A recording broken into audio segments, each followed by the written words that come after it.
Like to call the meeting to order. We'll start with the Pledge of Allegiance. I'd like to ask Mr. Terry Boykins from Fights to come and lead us in the Pledge of Allegiance.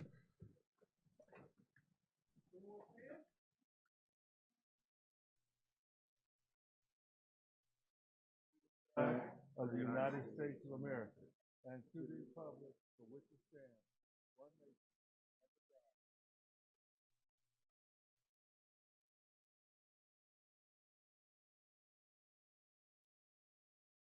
Thank you, Mr. Boykins.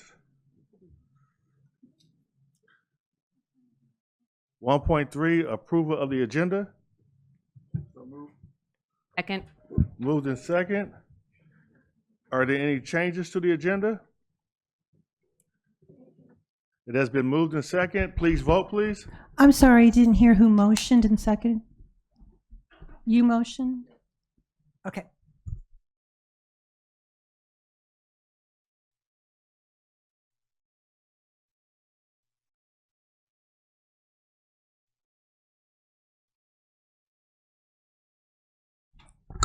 And we need the student board members to vote.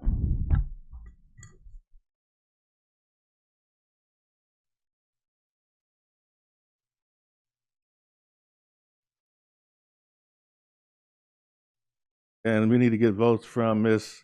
Chavez Aye. and Ms. Elzatma Aye. and Ms. Rosenblum. Aye. Thank you. And I'd like to have, we're at 2.1, resolution in recognition of Dr. Margaret Hill Day. I'd like to ask Dr. Scott Wyatt to read that for us. Thank you, Mr. President.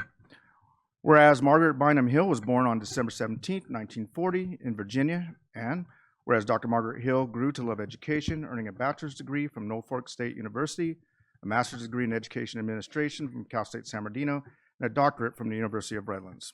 And whereas Dr. Hill began her educational career as a teacher at San Bernardino High School in 1971, and later became a vice principal and principal, spending the last 16 years before her retirement from the San Bernardino City Unified School District as the principal of San Andreas High School. And whereas after her retirement, Dr. Hill returned to San Bernardino City Unified School District as a board member in December of 2011. Whereas throughout her life, Dr. Hill served on a number of nonprofit community-based clubs and organizations. And whereas Dr. Hill's work has been recognized over the years and was honored with the San Bernardino County School Board Association Distinguished Service Award, a Lifetime Achievement Award from the San Bernardino County Gangs and Drugs Task Force, and the Catalyst in Education Award from the Cal State University San Bernardino College of Education, to name just a few of her many recognitions and awards. And whereas our district honored Dr. Hill in 2019 by naming the remodeled boardroom as the Dr. Margaret Hill Community Room. And whereas Dr. Margaret Hill passed away on December 19th, 2021, bringing great sorrow to her family, friends, and the many lives she touched throughout her educational career. Therefore, be it resolved, the Board of Education of the San Bernardino City Unified School District does hereby recognize Saturday, January 20th, 2024, as Dr. Margaret Hill, All About the Children Day, and encourages all schools to participate in remembrance activities. So move. Second. Moved by Dr. Wyatt and second by Ms. Alexander. Please vote. Student board members, Ms. Chavez, Aye. Ms. Elzatma, Aye. and Ms. Rosenblum. Aye.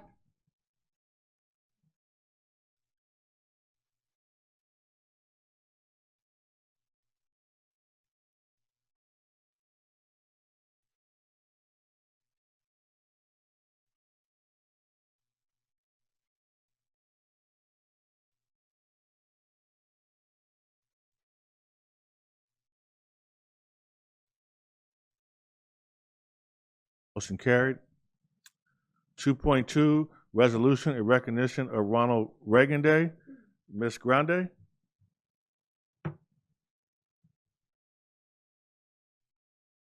Whereas Ronald Wilson Reagan was born on February 6, 1911, and served as California's 33rd governor from 1967 to 1975. And whereas Reagan was known for his small-town values of hard work, tolerance, and the importance of education. And whereas Ronald Reagan was sworn in as the nation's 40th president on January 20th, 1981, and continued to serve until 1989, a period when our nation experienced unprecedented economic growth and prosperity. And whereas the state of California has declared February 6 to be Ronald Reagan Day, therefore, be it resolved that the Board of Education of the San Bernardino City Unified School District encourages all district schools to undertake educational activities on February 6, 2024, to honor the life and accomplishments of Ronald Reagan. So moved. Second. Been moved by Ms. Ceballos and seconded by Ms. Chahusky. Vote, please. Ms. Chavez, Aye. Ms. Elzatma, Aye. and Ms. Rosenblum. Aye.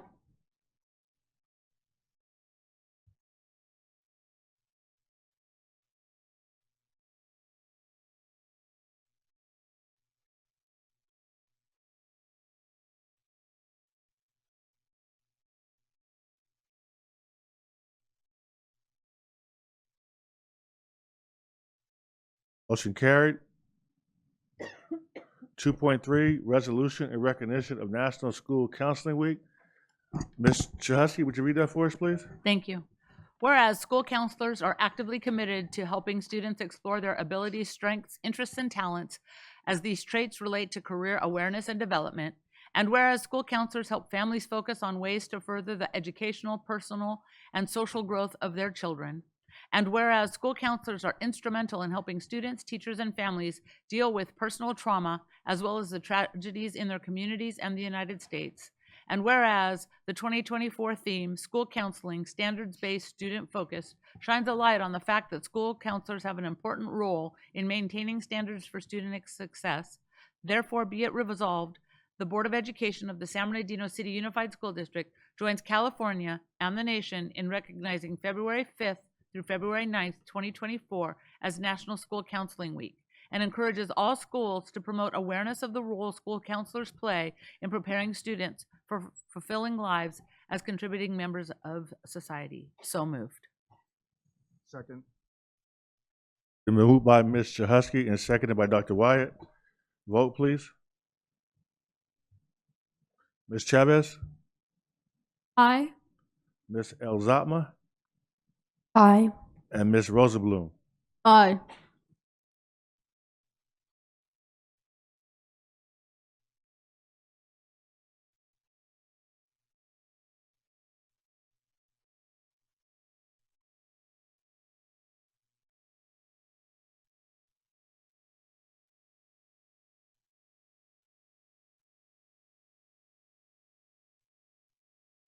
Motion carried. 2.4, resolution in recognition of National Black History Month. I'd like to ask Mrs. Alexander to read that for us. Whereas National Black History Month traces back to 1915 when Dr. Carter G. Woodson founded the Association of the Study of Negro Life and History, and whereas Dr. Woodson established the celebration of Negro History Week, which was celebrated for the first time during the second week of February 1926 to correspond with the birthdays of Frederick Douglass and Abraham Lincoln, both men who were great American symbols of freedom. And whereas in 1976, President Gerald Ford issued the first National Black History Month proclamation calling upon Americans to seize the opportunity to honor the too often neglected accomplishments of Black Americans in every area of endeavor throughout our history. And whereas National Black History Month recognizes the significant contributions of African Americans throughout our nation's history through their contributions in arts, entertainment, law, politics, sciences, sports, and so much more. And whereas the Board of Education recognizes the importance of learning the history and achievements of African Americans, not only during National Black History Month, but throughout the year.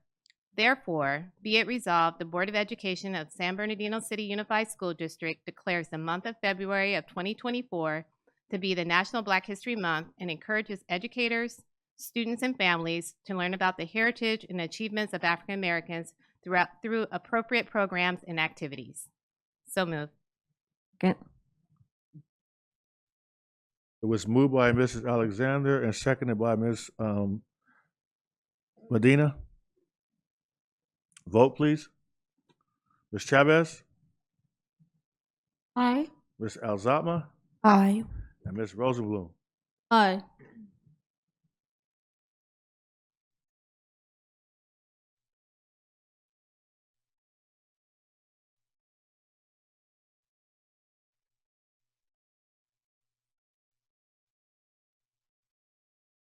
Motion carried.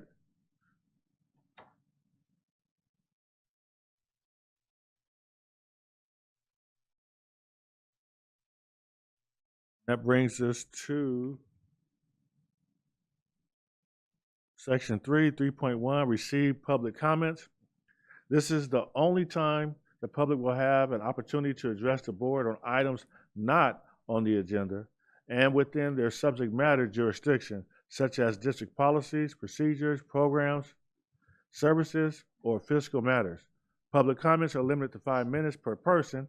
6 or more people who wish to speak on one topic will be provided no more than 30 minutes total.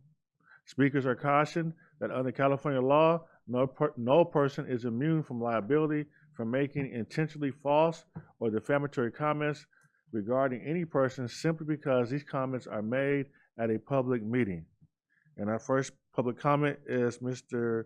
Steve Dowding.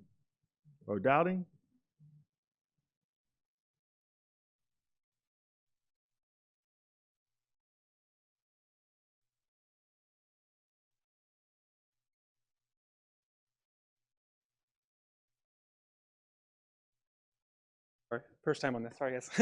Good evening, board members. Hope you guys had a wonderful winter break and happy new year. My name is Steve Dowding, principal of Empire Academy. With us today, we also have our assistant principal, Nikki Barnwell. We're here this evening just to share with you all some informational pamphlets to highlight some of the events and activities we've had on campus so far this year, as well as to cordially invite each of you out to our family barbecue coming up in April. We attached a flyer to that as well. Would love to see you guys out there. Also just want to highlight how great it is to have the support from the school district, most notably working with Ernestine Hopwood, Director of Operations. She's been a great help. And ultimately also just to thank each of you for all the work you do for students, families, and the community. Thank you so much. Thank you. Thank you. Ms. Sharon Tino.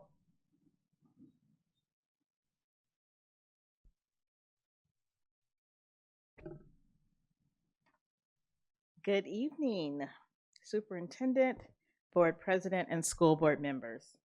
My name is Sharon Tennell, and I'm the Partnership Manager with Big Brothers Big Sisters, serving your city and district. Did you know that January was National Mentoring Month? We're making aware the impact of mentoring on both mentees and mentors. This also serves the start of the year, Happy New Year, and we want to remind our community that you too can volunteer to mentor if you so choose. Who are our mentees? Let's talk about the impacts that this district has made. 75% of our mentees witness or experience violence in the home, poverty, and sometimes abuse. The youth we serve face a myriad of environmental factors, and over 70% of our youth live under the federal poverty level. Who we serve. This is really an important slide. If you stop and think about mentoring, a lot of you probably were mentored, and I'll tell you really quickly my story. Having a mentor when I was in college assisted me in moving through college. And one of the programs that I'm really proud of is our Post 18 Plus. And this is where high school students are mentored by college students. We also have our High School Big program, And that's where our high school students mentor to our elementary students. One of the schools in your district, we are so proud of, Riley Elementary School. They are thriving. A lot of the students tell us, I didn't have a big sister or a big brother, and I'm so happy I do now. And a lot of them don't even want the hour to end. So we are so proud of that program. The numbers, the impacts that Big Brothers Big Sisters is making. The numbers speak to how many we have served overall. And I think a very important number to focus on is how much volunteer hours are collected, 3.1 million in volunteerism, and how many cities and districts we serve. Again, we are so proud of the partnership with, okay, I think I turned that off on accident. There we go. We're really proud of San Bernardino and the partnership. A lot of you may know of San Manuel, Yamava. They are one of our big partners here in the city. And the program that they assist us with is our 18 plus. And how that works is we have Valley View College students who partner with Yamava San Manuel employees. And the way San Manuel looks at that is it's a direct pipeline from the community college into some of the jobs that they have. Why that's important? Keeping San Bernardino folks in San Bernardino and employing them in San Bernardino. These are ways to join the village of Big Brothers Big Sisters. I have the contact information up there. Really, this is about thanking San Bernardino, the school board. We really do appreciate you allowing us to spend time with your students. Thank you. Thank you very much. Andrea Reyes?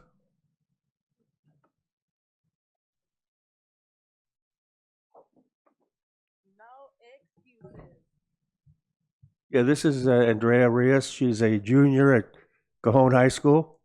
And the message that she needs to keep showing is sending a message to all staff, board members, community members, that all students need to be given effective support in order to succeed academically. So just a reminder, no excuses.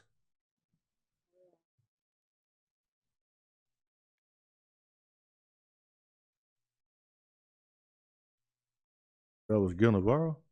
Or I'm just Mr. Terry Boykins.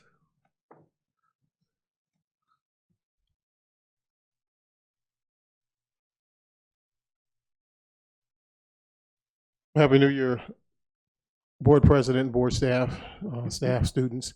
I just want to say thank you for all the acknowledgments, the recognition that you've given Project Fighting Chance over the holidays as we pursue helping a young man go after his Olympic dream.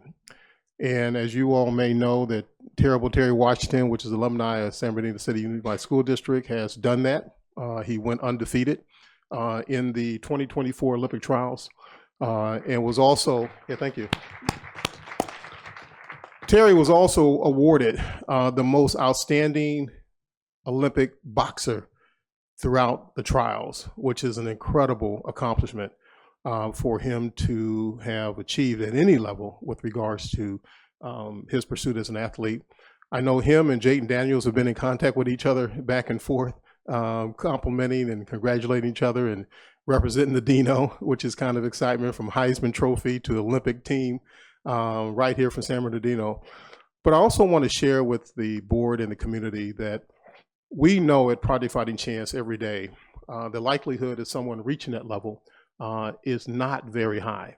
But what is high is that our staff has continued to stay committed to these young people to reduce childhood violence, aggression, trauma, and childhood obesity. We open those doors every day at Reuben Compost Community Centers, not just for the Terry Washingtons, but for every child that steps in there, which there has been a lot of them lately. And we're excited to be back on site. There's been a lot happening. I also recently learned that we were the finalists for a major grant from a law firm that is concerned about violence amongst teenagers in America. And we will be following up on that to see exactly where we stand, and we'll report that to what's happening, especially as it relates to dealing with things that Terry Washington had dealt with regards to childhood anger, abuse, abandonment within his respective environment.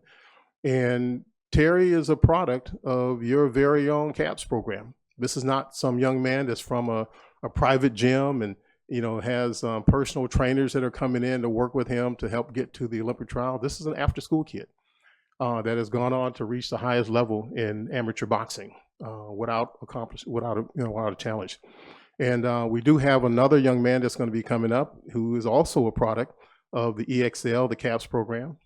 These are young people that, because of your support and emphasis on the importance of where young people are after school, Project Fighting Chance has the ability to work with these young people and deal with some of their social emotional issues and deal with some of their adverse childhood experiences. And we just happen to have some very good coaches that know how to work with kids that have been impacted by trauma. And so I just want to say, on behalf of Project Fighting Chance, thank you for all of the acknowledgments that has been given to us over the holidays. It was very busy. As you all know, he competed and then, of course, had to leave Louisiana and then go back to San Bernardino, and then leave San Bernardino and then go to Colorado Springs. And so we told Terry, do not come back home to San Bernardino when you go to Colorado Springs, which means you're on the Olympic team. And so they told him to pack his bags, and he did, and he went undefeated to represent. And so we're excited, but we're also very excited for him to get back and be an example and talk to these young people about the importance of education and staying out of certain things on the streets, and have a relationship with your parents and have a relationship with your peers that count. Because as you all know now, this game on the street is not just for grown folks. These are 10, 11, 12, 13-year-olds that are getting caught in some things. And we think that at Project Fighting Chance, we have a system that will help mitigate some of these problems. Because Terry Washington himself would have been a product of that environment had it not been for the coaches, of course, Ian Franklin, as well as the staff and the board intercepting. So once again, I want to say thank you for all of the accolades and the appreciations and the announcements and the recognition for what Terry's accomplished. But I also want to say thank you on behalf of the organization for allowing us to continue keeping those doors open and those coaches in there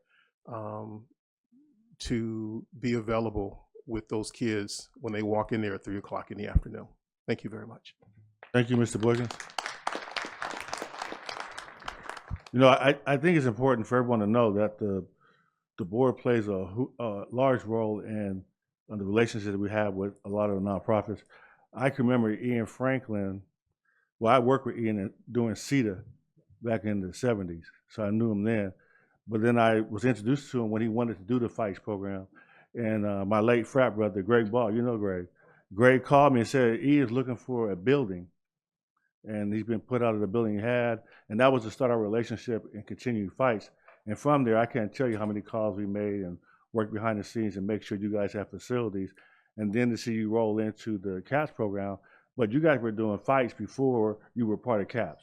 So for every Terrible Terry, there's thousands of kids that you all have serviced and helped and saved their lives. So I appreciate the work you guys did and hope we can continue working together in a partnership to save kids and to make them successful. Thank you.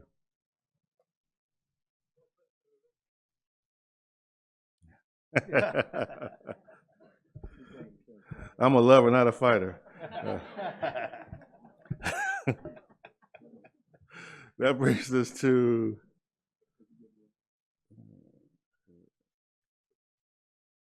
um, 3.2, Upward Bound, and this is an item that Mr. LeVar wanted to present, and we agendized it for him.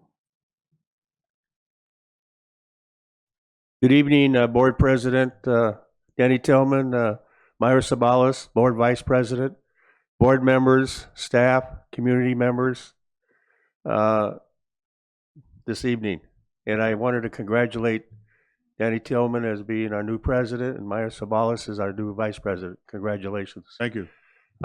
As the agenda item has noted, my title is a non-attorney representative, which is a title the federal regulations give advocates in the community. My street name here in San Bernardino City Unified is Education Advocate. The reason I'm bringing Upward Bound program to your attention, it's a program grant by the federal government, administered by Cal State San Bernardino, and I believe Rialto Unified is the only other district that's aligned with San Bernardino City Unified. It's a program that says not all students can participate. If you're not here legally, you cannot participate. You have to be a citizen or a permanent resident. And that's pretty difficult for you to go through your students and say, yes, you can participate, but no, you can't because you're not here legally. And remember, it's not their fault that their parents brought them here when they were 6, 7, 8, 9 years old. So I don't think it's right. It's not fair. But yet we have a state of California under Assembly Bill 540 that if you're an undocumented student, you're allowed to go to community college and to state universities in California. So it doesn't make sense where we have California doesn't discriminate, but the federal government does. So, and I always say if there's a concern or a complaint, you should always come up with a solution. I have a solution that I like to recommend to the board to consider. Have an alternative program that meets more or less the same outline of the direction of leadership skills that they're provide at the Upward Bound program. It's not very complicated. It just allows an alternative program for those undocumented students that can't participate. I think it's very reasonable, and I hope you can consider it. Thank you very much. That's the end of my presentation. Thank you, Mr. Navarro. And your street name is Carl Gill. Yes. Any comments from board members? Mr. Biles? I do have a comment. I don't know if this is something that maybe we can bring back at another time. I think, well, first of all, thank you, Mr. Navarro, for bringing this up and to our attention. Maybe talking about in the future, considering if we can't assume this on our own as a school district, maybe, conversations with Cal State San Bernardino in terms of how can we, maybe partner up to provide some alternative and supports for these students when it comes to programs like these. I would appreciate that. If at some point we can bring it back. Well, you can talk now. This agendized. Next is Abigail Medina. Thank you, Gil, for bringing this forward. I do have a question with regards to how long has this program, because I'm looking at their website. They really don't have a website per se. It's under the Cal State Systems that has a link to the program. In the school district, do you have information, or maybe anybody has information regarding how long has this program been in our school district? Well, Bound has been around since the 70s. And has there, I know you're bringing it forward now. Was there any issues beforehand? I'm also, maybe the district, has anybody complained beforehand as well? Ms. Abigail I has can't some give you an information. update because, of course, I was appalled. I know that we've been participating in Upward Bound, and we do have other programs for our DACA students, but we wanted to make sure that it was equitable. So I did research it and look into it, and it looks like the federal government did grant California a waiver last year, April of 2023, so that our students who are DACA students or students who are undocumented can participate. And so I've double checked that with our secondary director, Dr. Venkatesan, and it's open to all of our students. So just to clarify, so the Upward Bound program is available for all of our students? Yes, it is now. Regardless. We got granted a waiver. The state of California did.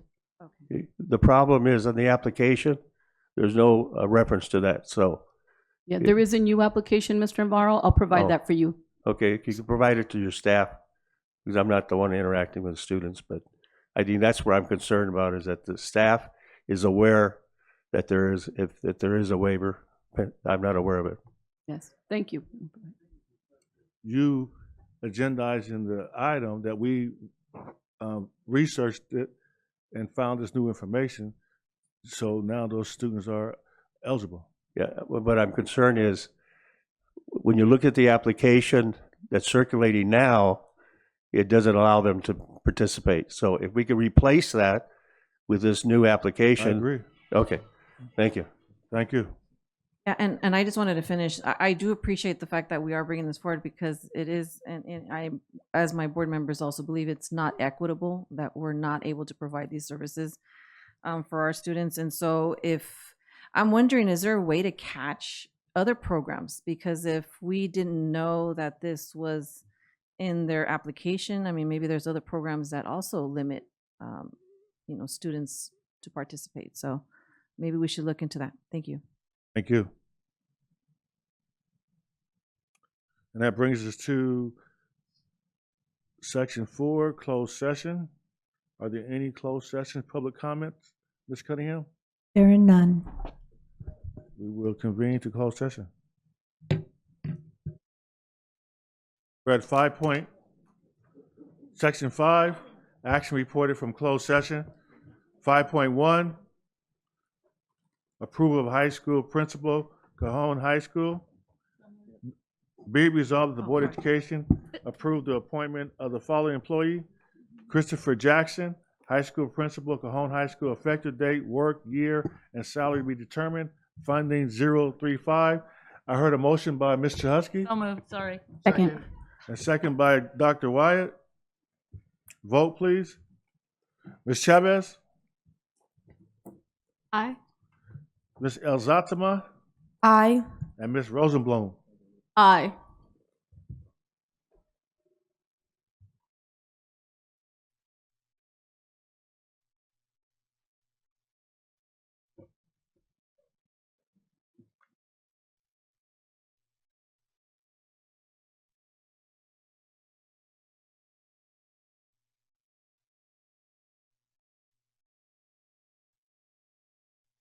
Motion passed. Come on up, sir.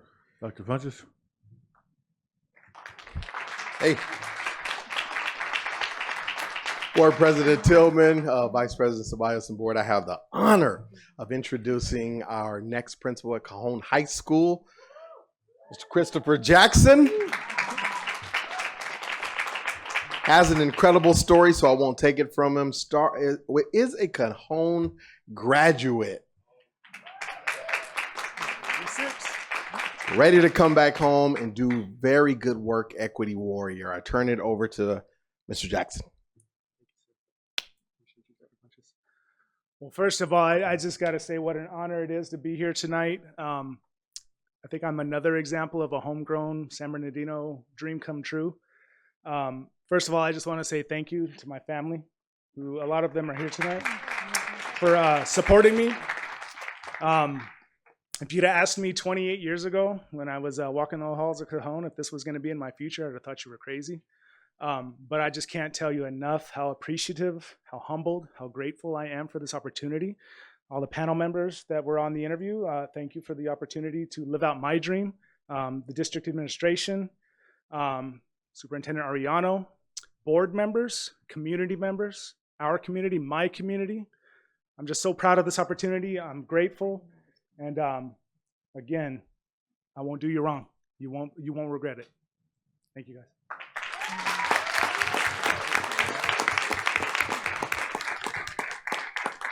Thank you very much and welcome aboard. 5.2, high school vice principal, San Gorgonio High School. Be resolved, the Board of Education approve the appointment of the following employee, Damon Coleman, high school vice principal, San Gorgonio High School, effective date, work, year, and salary to be determined, funding 252. Second. Moved by Ms. Chahusky and second by Ms. Ceballos. Vote, please.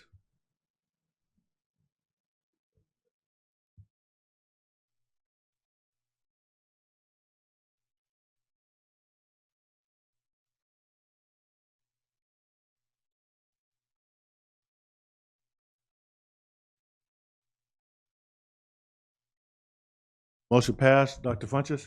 Once again, another San Bernardino City Unified leader coming up the ranks and taking an administrative role. Mr. Damon Coleman, come on up, sir. I'm very happy to announce. Has been with us since 2005. Champion for students with special needs. Board, Mr. Damon Coleman.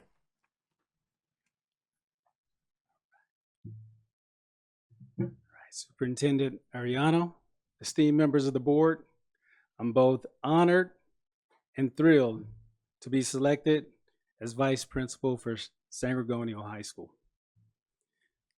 I'm excited to have the opportunity to serve under Principal Delatorre's visionary leadership, and I look forward to teaming with our Spartan family to continue a legacy of academic excellence. Thank you for this opportunity to serve. Thank you.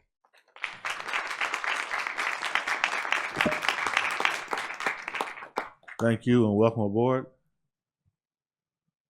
Approval of middle school principal, King Middle School.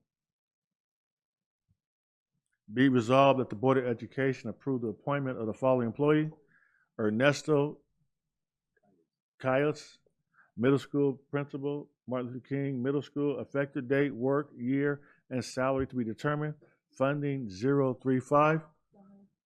Second. Moved by Mr. Husky, second by Ms. Alexander. Vote, please.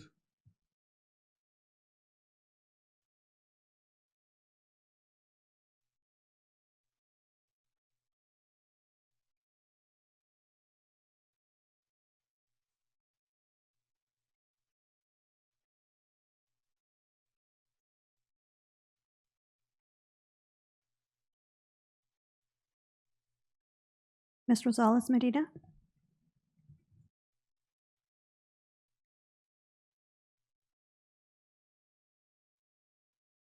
Motion was passed. Dr. Funches? Board, another San Bernardino native. Grew up on the west side of town. We are excited about his leadership. Headed over to King Middle School. Has been with the district before. Round trip ticket once again in the second capacity in terms of administrator at a middle school. So, board, without further ado, Mr. Ernesto Cayes.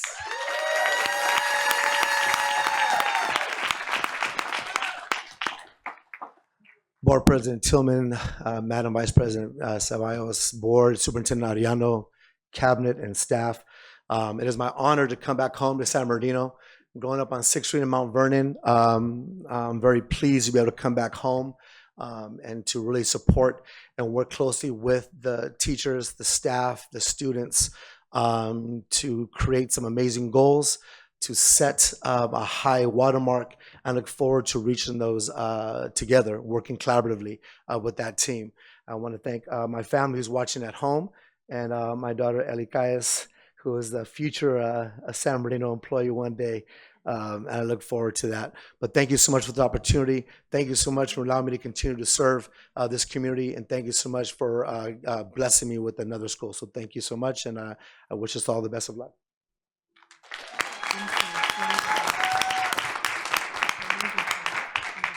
Thank you and welcome aboard. 5.4, approval of middle school principal, Shandon Hills Middle School.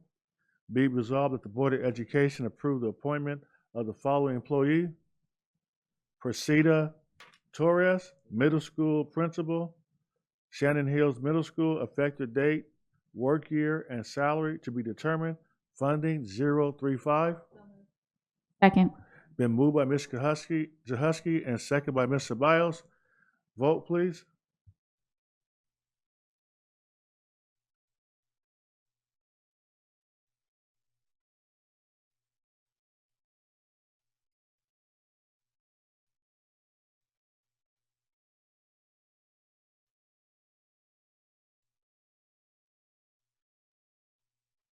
Motion passed. Dr. Funches? Board, San Bernardino City Unified is full of greatness. Tonight, I introduce to you Dr. Presida Torres. She has been with us since 2003 in several capacities. And one thing that stands out about her, I've never heard her say an ill word about any of our scholars in this district, even on one of the most complex days. Board, Dr. Presida Torres.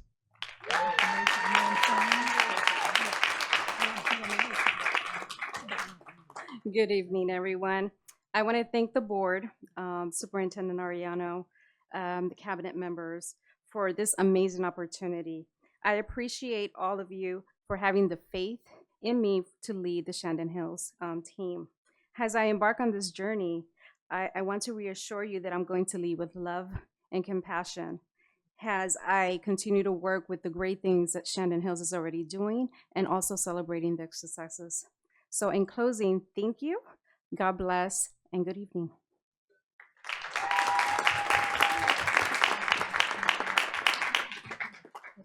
Thank you and welcome aboard.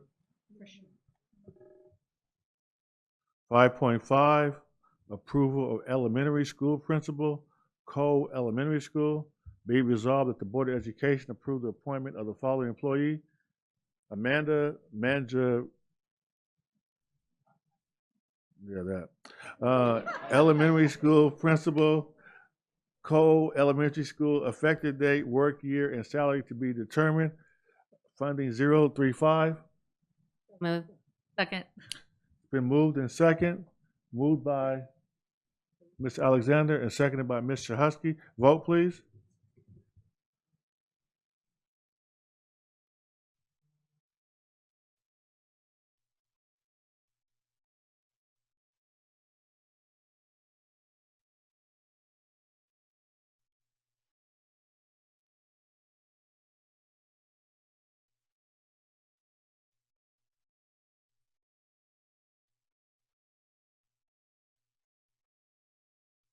Ms. Rosales Medina?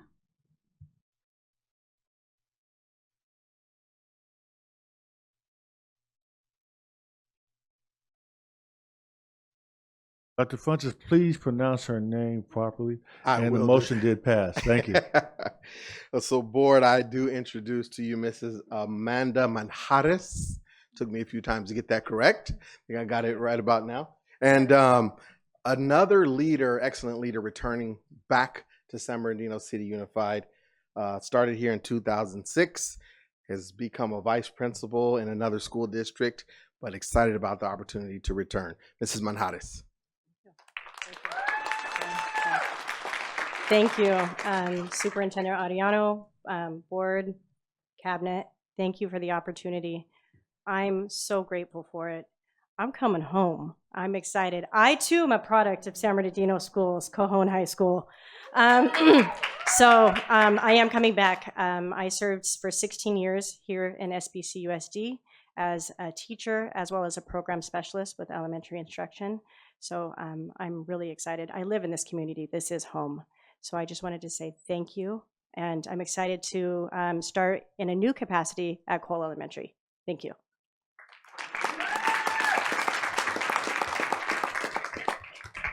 Thank you and welcome aboard.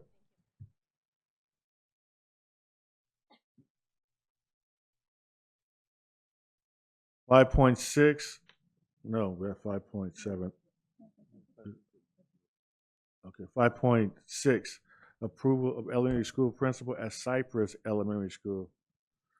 Be it resolved that the Board of Education approve the appointment of the following employee: Jennifer Barber West, elementary school principal, Cypress Elementary School, effective date, work year, and salary to be determined. Funding 035. So moved. Second. Been moved by Ms. Shahusky and second by Ms. Ceballos. Vote, please.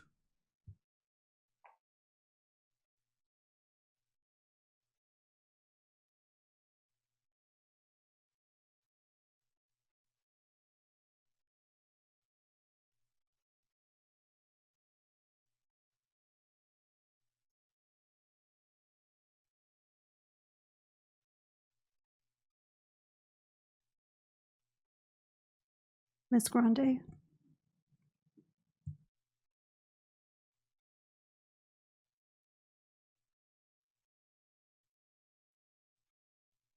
Motion passed. Dr. Funches.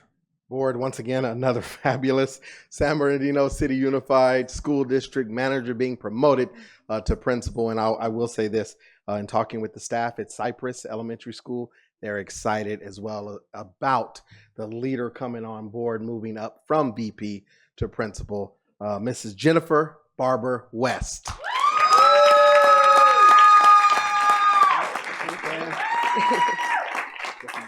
Thank you. Happy New Year, Board. Thank you, President Tillman, Mr. Ariano, Board, Cabinet. I want to thank you for this opportunity and privilege to continue to serve the families of Cypress and be able to continue my support with the teachers, staff, students, parents. I'm so happy. I live in the community, and Cypress is where my heart is. I started there as a teacher, and so I'm really excited to be able to take this next step to serve. So thank you very much.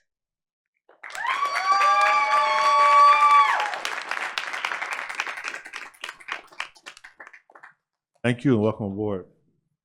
5.7, approval of communications manager job description.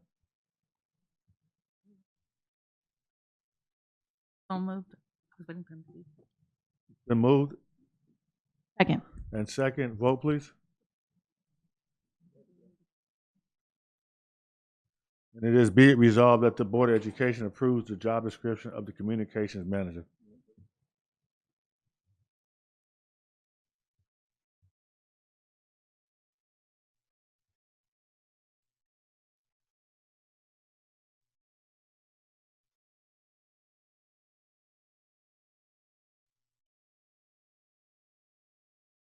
Five point eight, approval of environmental compliance and safety manager job description.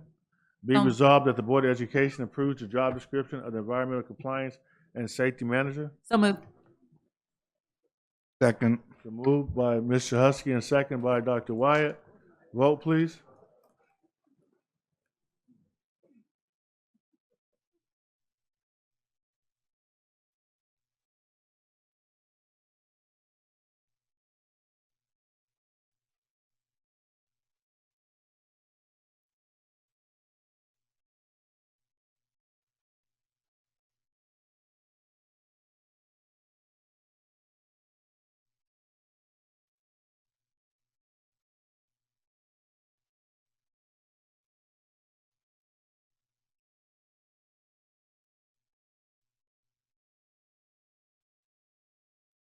Motion passed.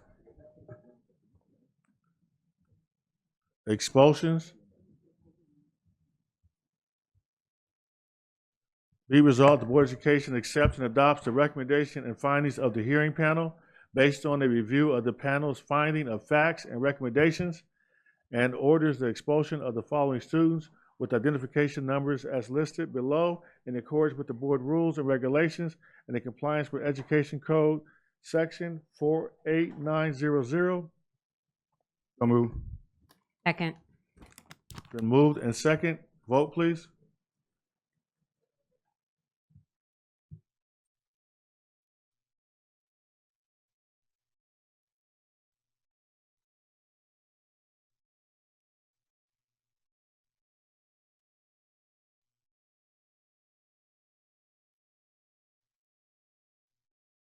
Ms. Cunningham, I made a mistake on my vote. It's actually a yay. Or, sorry.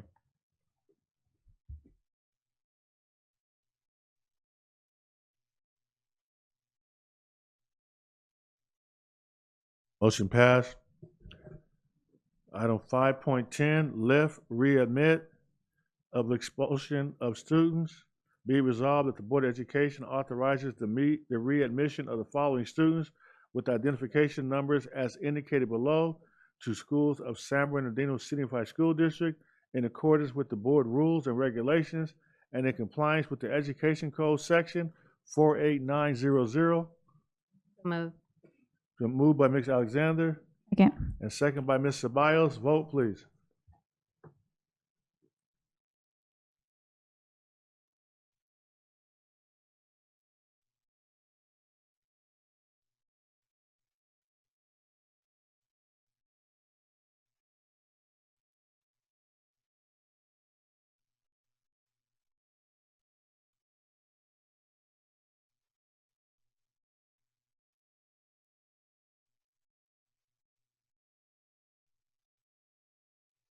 Ms. Chahusky?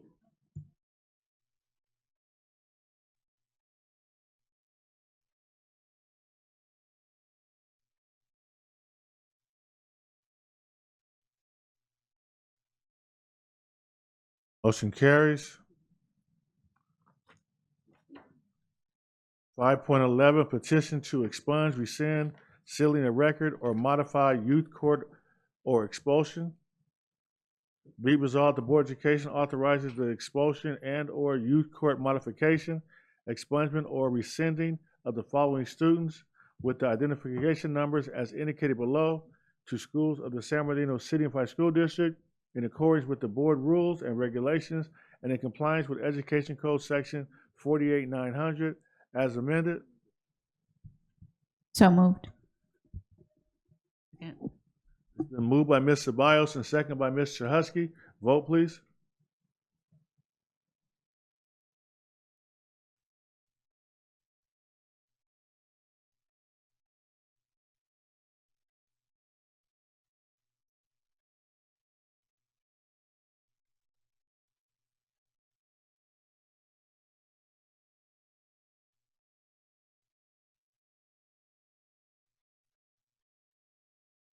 Motion passed. 5.12, students recommended for suspensions but deleted from student assertive discipline due to completion of youth court or due process errors.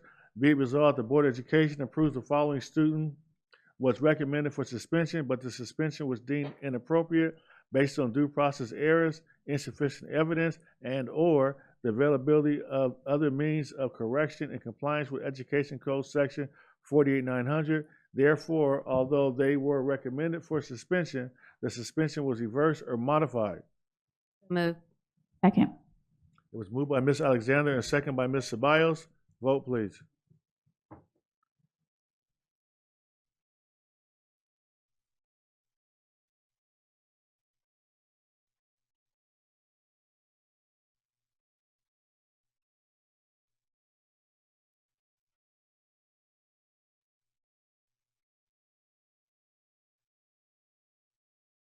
Motion passed. 5.13, students recommended for suspension or expulsion, excluding mandatory offenses, but remanded to youth court for other means of correction. Be it resolved that the Board of Education accepts and adopts the recommendation and findings of facts of positive youth development and orders the suspension or expulsion of the following students with identification numbers as listed below in accordance with the board rules and regulations and in compliance with Education Code Section 48900.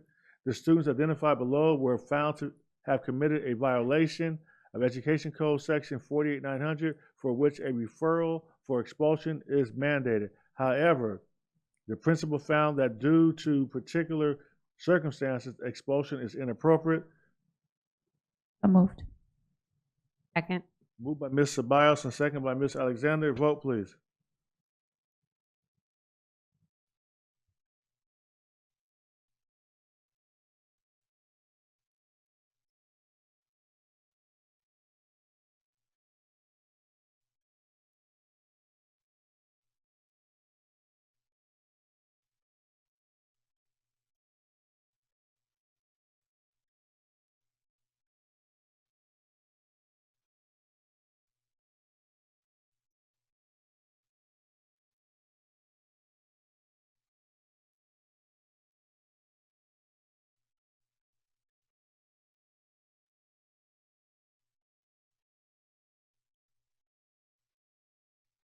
The motion passed.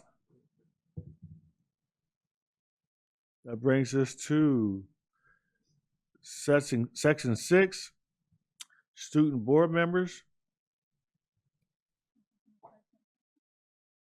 Yes. And 6.1, reports from student board members. I'm going to start with Ms. Rosenblum.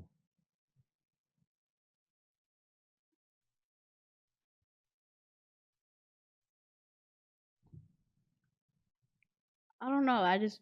You don't have to have a report all the time. No, I'm just trying to. I'll come back to you. Ms. Elzatma? Hi guys, I'm Camila Elzatma. A junior at San Gorgonio High School, and I think some really cool things happening. Currently, both of our basketball teams, our girls and our boys, are looking like they're gonna make it to league, which is super exciting. We've had a really good year sports-wise. Our soccer team's also on a really good winning streak, which is just incredible because we haven't had the best sports in the last couple years coming back from COVID, but getting to see it build back up and see our teams take those wins is really exciting, and I think building up school spirit a lot because finally I think there's something to be cheering for.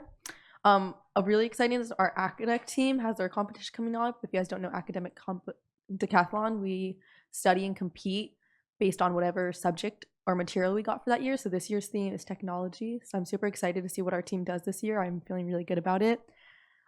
We were selected to help with an AP prep program that we're starting in the district. I believe we're starting with AP Calc. So our AP Calc class actually got to go and test that out over at Cal State San Bernardino College, and from what I heard, it was super fun and they had a lot of fun. So I'm really excited to see this program be implemented for all the APs, because I know personally being an AP student, coming from an AP, going from honors to AP is a lot of work. So this prep program should really help students, I think really boost AP scores, and students are interested in our AP programs. And I want to congratulate our new vice principal, Mr. Coleman. It's really exciting to have a vice principal who has had experience in the district and was a product of it. And seeing all these alumni come back to our district and want to help our students and make our district better really inspires me, knowing that we as a district create these people and volunteers who want to come back and help is super exciting, and knowing that we also create a home for these people and for all of our students really excites me for the future. And I want to congratulate everyone and thank you guys for working so hard to make this district a home and better for us and the next generation. Thank you, Ms. Elzatma. Next is Ms. Chavez.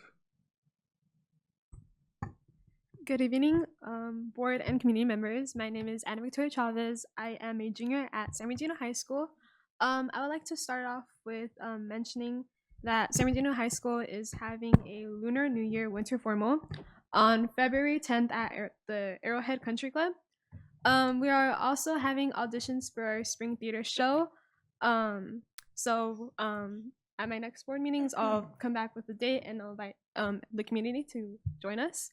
Our track and field has started the conditioning this week, and what looks like they're ready to have a strong season. The students at San Bernardino High School are starting to prepare for the Latino History Bee that will be taking place on March 14th at Indian Springs High School. Registration for the ACT is going on, and the last date to register is this Friday, January 19th. One of the ways SBHS is celebrating Black History Month is ASBs has designed and will be painting a t-shirt that showcases Black excellence through American history. It is a pre-sale t-shirt, men's cut, and it is $12. We plan to commemorate and wear these shirts with pride on February 29th during our lunch rally celebration. And I would just like to thank everyone and the teachers and staff members for just coming up with a positive attitude for starting this new semester. And I just like to wish luck to all the students this semester, because it is a hard semester with AP testing and state testing, and for the senior students the last semester. So I just hope this is a good semester for everyone, and thank you. Thank you very much, Ms. Chavez. Ms. Rosenblum. I got it this time. I'm sure you do. I want to make sure that I want to give thanks to my school for making sure that I'm getting tutoring for my math class, and having teachers and adults like the principals making sure that I'm doing like my mental state's okay, and then my CSO officer Rojas for being there for me mentally and emotionally when I would have my breakdowns and I wouldn't want to go to class. And then I would also want to thank Dr. Rumundo, my principal, and Miss Singer for helping me to bring me up to my feet after I had some family issues, and being able to bring my smile back. And you might want to say the school you attend, since you. Oh, I attend Pacific High School, and I'm a junior. Thank you very much. Thank you all for wonderful presentations. And you don't have to leave now, but I just want to make sure you have the opportunity to leave anytime after this, because I know you all have classes and schoolwork. So we purposely moved this up to get your comments in early to allow you to leave if you have to, okay? Thank you very much. And that brings us to Section 7, Administrative Reports. 7.1, Administrative Report, Annual Audited Financial Report for fiscal year 2022-2023.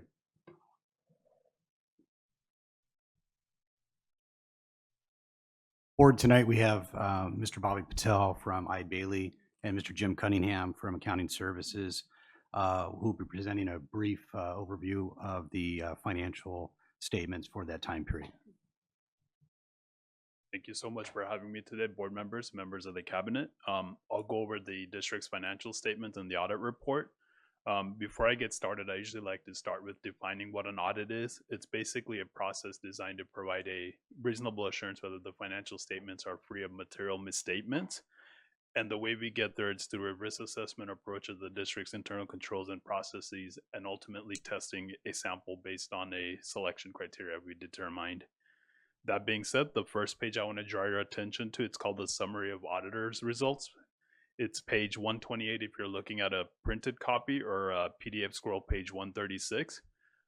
This page basically summarizes the three opinions we provide, the financial statement, the federal compliance, and the state compliance opinions. On the financial statement opinion, the district earned an unmodified opinion. That's the highest level of assurance an entity can earn. It's called an unmodified opinion. There were no material weaknesses noted or significant deficiencies noted. The second opinion that's highlighted there, it's the federal awards opinion. Again, the district earned an unmodified opinion with no material weaknesses or significant deficiencies noted. And we tested 2 of the major federal programs. And the next opinion on that page is over state compliance. Again, the district earned an unmodified opinion with no material weaknesses noted, and we identified some significant deficiencies. The next page I want to turn your attention to, it's a schedule of financial trends page. It's page 96 if you're looking at the PDF, or page 101 if you're looking at the scroll. Basically, this is one page in the audit book that you'll find the general fund, the district operating fund for the current fiscal year, the prior to fiscal year, and the budgeted fiscal year for 23-24. Keep in mind the budget column is a bit outdated since we are required to report the adopted budget. Since then, the district has presented the first interim budget. What this page tells us is in the past 3 years, the district had an operating surplus in the general fund. However, an operating deficit is forecasted for 23-24. That kind of has been the trend as the one-time dollars related to COVID funds are spent down. I'm sure you guys heard a lot about those over the last 3 years. What this page also tells us is ADA has been declining over the last 2 years. Again, that trend is sort of normal across the state. And long-term liabilities have increased. That's partially due to pension and OPEB obligations. That being said, I'm open to any questions you might have. I had a question on page 96, where it says budget 2024. Is that the projected ending balance for 2024? Yeah, that'll be the projected general fund ending balance as a July 1st adopted budget. That being said, that could change throughout the year depending on the revenue and expenditures as it occurs. Thank you. Any other questions? Thank you very much. Appreciate it.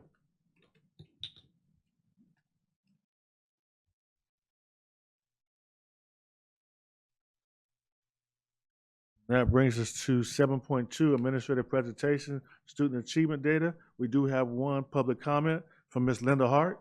Ms. Linda Hart, on this particular item.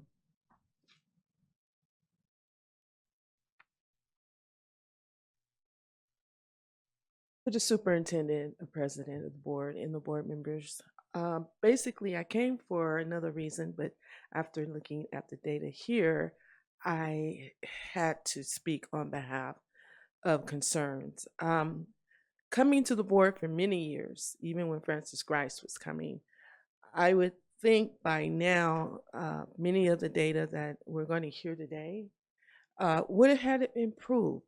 I've always said if we can put someone on the moon, why can't we see improvement when it comes to the African American student? So for me, the map just was not mapping out when I took a look at the graduation rate compared to the English language and arts. I'm thinking for me, and you can help me with this later, if they can't read, how are they graduating? I'm just kind of using common sense at this moment. And suspension rates are at the highest. So if they're not in school, again, how are they graduating? So I want to say that it's great to hear that many of your new appointees are San Bernardinians, which is great because they're going to bring the passion, I feel, and new innovative ideals on helping our students to achieve. So I'm looking forward to see for the future what that looks like. And at the same time, being one of the original parents that helped start the Hardy Brown, you may say, or I may say to myself, well, why am I engaging?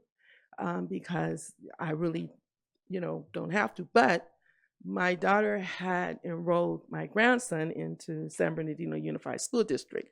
So you will be seeing me because there's no way I feel that it'd be of service for him to be part of the Unified School District if, in fact, these areas cannot be improved. My granddaughter, who is a product of Hardy Brown, is second year at HBCU, Texas A&M. And so I just want to make sure that all kids have an opportunity to achieve and be the best that they can. So whatever I can be of assistance, I have mentioned to the superintendent, I would like to be on your accountability committee because I think it's important that we hold people accountable for the job that they are hired to do and to represent what they are hired to do as well. Thank you so much. Thank you, Ms. Hart.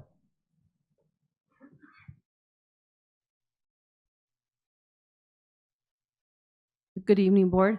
So tonight, President Tillman, Vice President Ceballos, board members, cabinet members, and our audience out there, and Mr. Arellano, we're going to be presenting a comprehensive overview of our student achievement data. So Dr. Michelle Cleveland from Accountability and Educational Technology will be going over specifically our numbers from CAS scores and from the data dashboard, and then I will finish the presentation with some of our next steps. Can you please forward? So as mentioned tonight, you're going to get the update on the accountability measures that were just made available in December. They were unembargoed, and so now they're ready for presentation. We'll also review our English language arts and math CAS data, and this is our proficiency data, how many students proficient.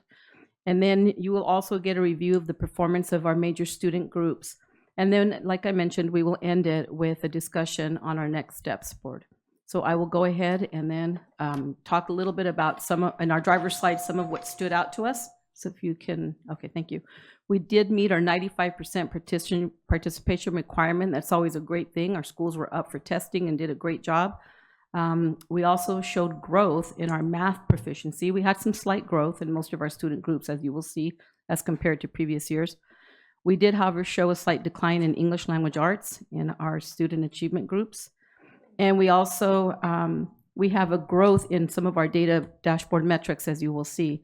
And then also, not mentioned here, but I did want to highlight that we do have some good growth in our English learner, English language development proficiency. So we know that they need to grow in language arts and math, but they really are growing leaps and bounds in their language development. Next slide. So I will go ahead and hand it over to Dr. Cleveland. All right, well, good evening, board, cabinet. Thank you for having me here tonight to review our California dashboard metrics. We are going to go through all of the metrics that are held in the state of California's school accountability system. So the dashboard, the intent of it from the state of California is to really be a growth model. And so as we look at these metrics, we're going to look at them in comparison from performance in spring of 2022 compared to the performance in spring of 2023. The state indicators, you can see them posted for you up there on the screen. We look at academics in the areas of English language arts and mathematics. We look at English learner progress as measured by the LPAC. And then we look at chronic absenteeism, our graduation rate, suspension rate, and college and career. We look at the California State Dashboard as an organization because each year it annually updates, and it is the public-facing website. So as members of the community, whether they're in California, whether they're in our county or in our city, across the nation can log in and look at our California dashboard. And they can look at these metrics for our district, and they can look at these metrics for each of our schools. Additionally, this is the accountability system that works in tandem with our categorical funding. And so it is important that we look at it as a board and an organization. As we move through the data, I'm also going to be showing you the percent proficient for students in the areas of English, language arts, and math. And that is something that we've routinely looked at as a board. The data was unencumbered and made available to us in December, right as we went to break. And so we're happy to be here with you at your first board meeting out in January. The first area that we're going to look at is our academic performance indicators. You will see for each of the academic performance indicators a gauge, and this is the rainbow of colors that the state of California uses. It moves from red to orange to yellow to green to blue, red signifying the lowest performance, blue signifying the highest performance. And in each of our indicators, we are provided one of those metrics. For academic performance calculations, and this goes for English, language arts, and math, for every grade level that takes the CASP in the spring, students receive a scale score. That scale score tells us how far a student is from mastery of standards, so being at grade level, or how far beyond that student is in mastery of grade level standards. Each of our students receives a score. Those scores are averaged at each of our schools, and then the 2 years are subtracted from each other. That gives us our distance from standard or distance from 3 for each of our school sites. And with that, we are given one of the colors.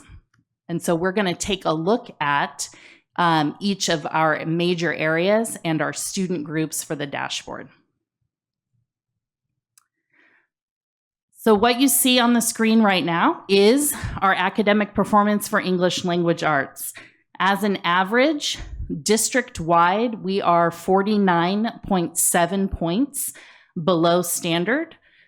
That is our average in grades 3 through 8 and 11. Those are the students that take the CASP in the spring. For us, that is 23,081 students who did participate. And that does put us at orange for the dashboard for English language arts. What you see projected up on the screen now is each of our student groups, and we have 13 represented student groups that are shown on the dashboard. You can see the student groups that fall into the red category, the orange category, the yellow, and the green. We do not have any student groups in the blue category as of yet, and all of our students are represented with the correct population to be represented on the dashboard.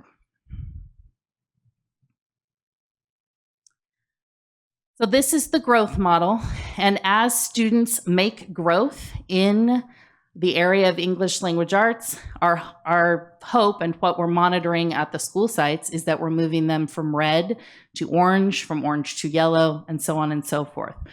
What does that mean for proficiency? So for proficiency of standard, this is the percent of students who are proficient in English language arts by school level across our district. In 2023, you see us sitting at 31.9% overall district. In the elementary level, we are at 27.4%. At middle school, 37.9%. Comprehensive high school at 43.3%, and our continuation high schools at 7.4%.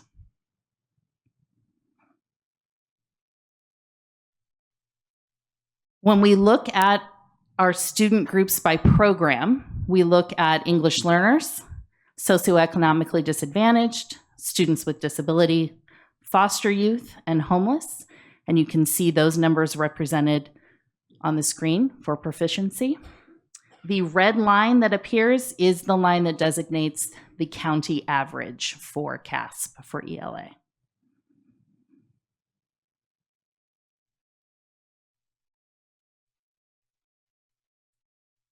And for ELA, by race ethnicity, you can see our race ethnicity student groups represented from African American, American Indian, Asian, Filipino, Hispanic, Pacific Islander, white, and 2 or more races.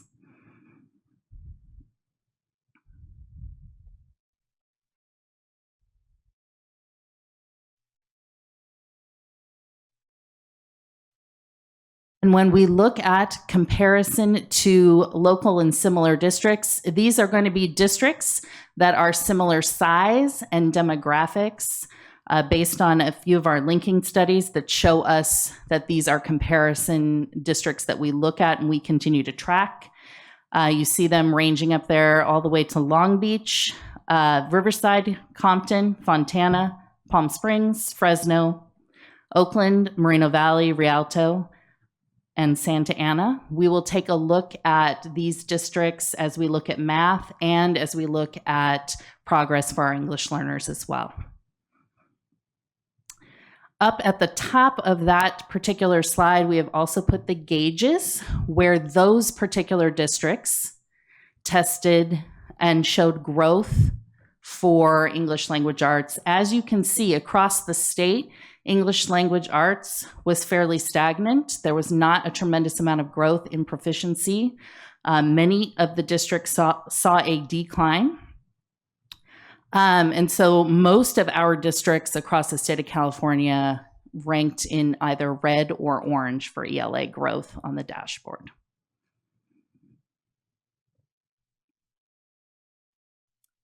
As we move into math, you will see that we are 88 points below standard overall for the district on our dashboard. And so that does put us in orange.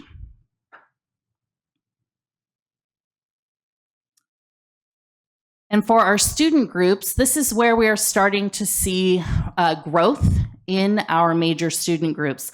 Last year at this time, a majority of our student groups were in what was considered very low at the time for the dashboard and would have been in red. Many of those students groups have moved into orange and yellow on the spring 2023 CASP. And so we are continuing to monitor that, and we're looking at sites across the district that had exponential growth in mathematics, taking a look at those classrooms. But we are anticipating continuing to see this trajectory for math. Similar to ELA, we take a look at our proficiency. We are at 19.8% for overall district in math. At elementary, that's at 20.3, middle school, 22.7, comprehensive high school at 15.9.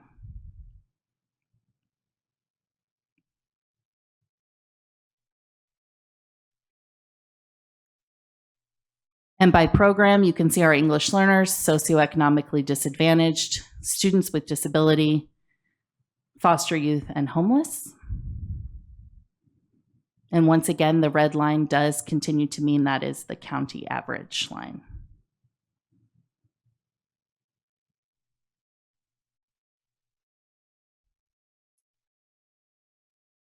And this slide does show you our student groups by race, ethnicity.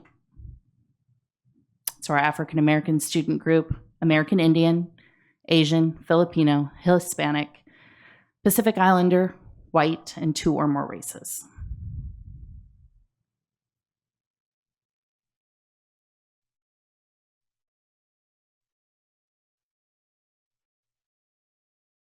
And you can see our local and similar districts. These are the same districts that we looked at for English language arts. Now we're looking at math. You can see that we are at the same place as Santa Ana. We are seeing growth in math district within our district, but also statewide. And so we are seeing that incremental growth. And you can see that represented up in the gauges as well, where we do see some yellow starting to come out in the state of California. So we're going to be continuing to look at that across the state.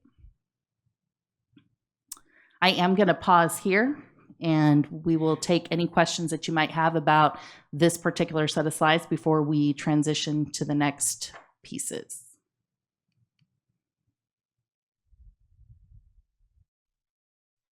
Mr. Husky? I was looking, there's some districts that are more comparable to others, but I'm looking at like Long Beach and Compton and Oakland in particular. Are we looking to them to see what they're doing? Because they are in a lot of ways more similar to us than some of our neighboring districts, to see how they're making those achievement gains, because there's a significant difference. So we are looking at both of those districts. And actually, when you think about some of the pieces that we have done district-wide, where we've broken into smaller clusters, we're really looking at PLC work significantly. That is a lot of what you'll see in those districts. Some of this work Long Beach was doing pre-pandemic, they've carried it post-pandemic, and so we see that alignment and that coherence showing up in their data. PLC. What does PLC stand for? Professional learning communities. So the collaborative work that the teachers are doing at the school sites. Thank you very much. Continue. Oh, sorry about that. Mrs. Alexander. My question was similar to what Mickey just asked, related to contributing factors. So we're looking at similar demographics when we look at Long Beach and Oakland. Mm-hmm. Are there realistic comparable things that we could pull upon? I know professional development is one of them, but what are some of the other ones that we can look at to particularly improve with our African American students, because we see the decline mostly right there? Yeah, so I would say, and I think Mrs. Applegate would agree with me, professional development structures are a big piece of what these larger districts have really taken a hold of, created alignment and coherence across those systems. So that's something that I know she's going to speak to as we get towards the end of the presentation. That's something that we're working on.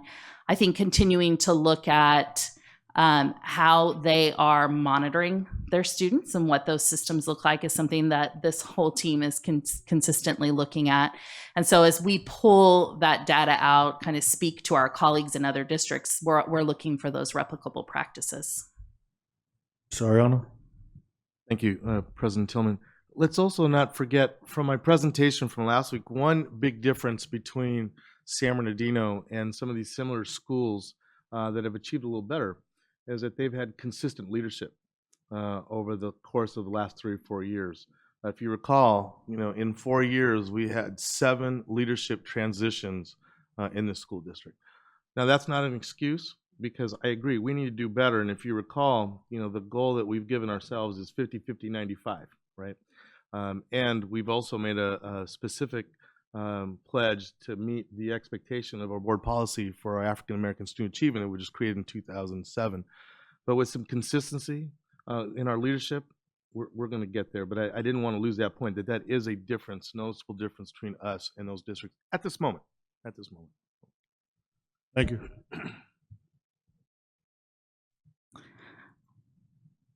All right, so third area indicator that we look at in the area of academic performance on the dashboard is what is considered the college and career metric. This is a combination indicator. So it takes into consideration multiple measures at a high school for a student to demonstrate that they're college and career ready. We are in medium. If we stay in medium, we will be in yellow on the dashboard next year when we have a second full year of data in this metric. This is the first year back from the pandemic that the state has provided us a college and career indicator. So we are at medium overall for the district. And you can see our student groups represented from low to medium to high. This is a metric that we are tracking very closely. It takes into consideration not only the CASP score at the junior year, but it takes into consideration the work that we're doing around dual enrollment, as well as our pathways work. And so there are a number of metrics that we're looking at that combine into this one indicator on the dashboard.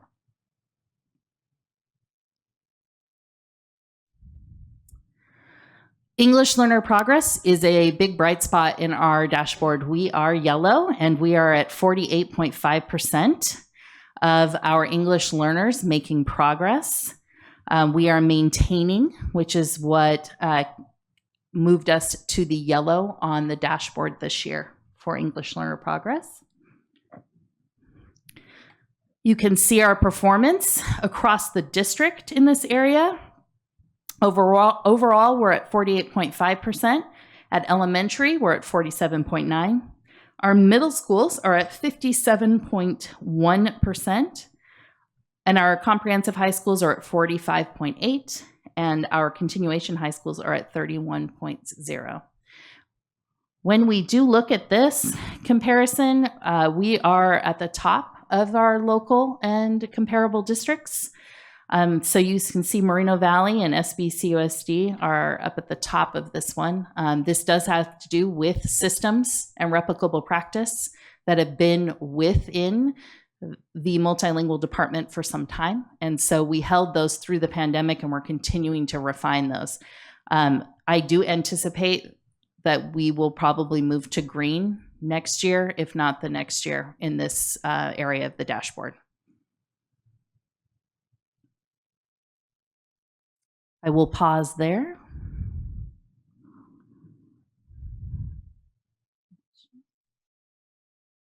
All right.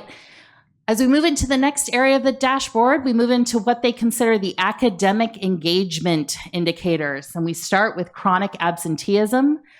Last year, we were at about 44% of our students being chronically absent. We have dropped that to 34.7%. That is a decline of 9.9%. It's one of the largest declines in the state of California in this area of the dashboard. And so we are in yellow. And you can see our student groups. Most of our student groups have moved out of the red and orange and into yellow. And that is due to the work out at our school sites led by our Positive Youth Development Office, really ensuring that we're engaging our kids and getting them to school and keeping them excited about being there. The second area that we look at in the area of academic engagement is the graduation rate. And we are at yellow there at a 90.3% graduated. We are maintaining in that category, which keeps us at yellow.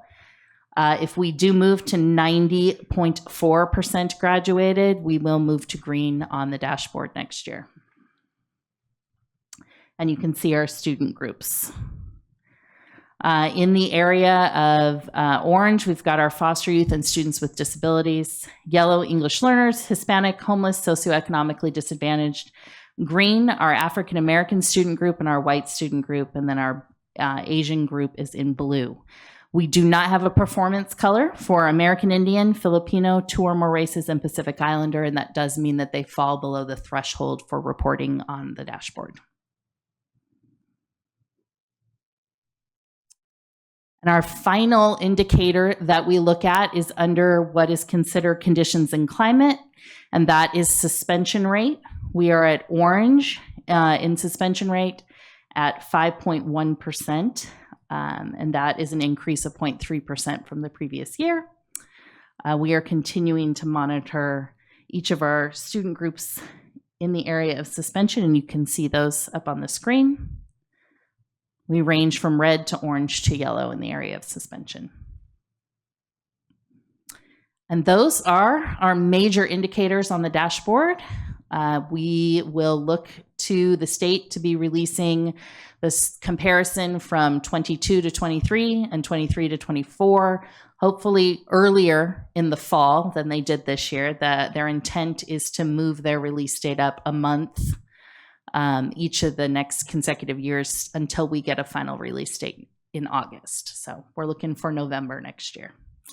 I'm going to transition it over to Anna, and we'll take Thank any you. questions. Thank you, Dr. Cleveland. Any questions before we move into next steps? Okay, so thank you, Mr. Ariano, for highlighting. I know that I love the poster that the young lady had here earlier that said no excuses. None of us are saying that we are where we want to be, but I can say that we are optimistic and doing a lot of work in the right direction. And I will show you why we think that, because it's not just a guess or a hope, but I really feel like we're on the right track.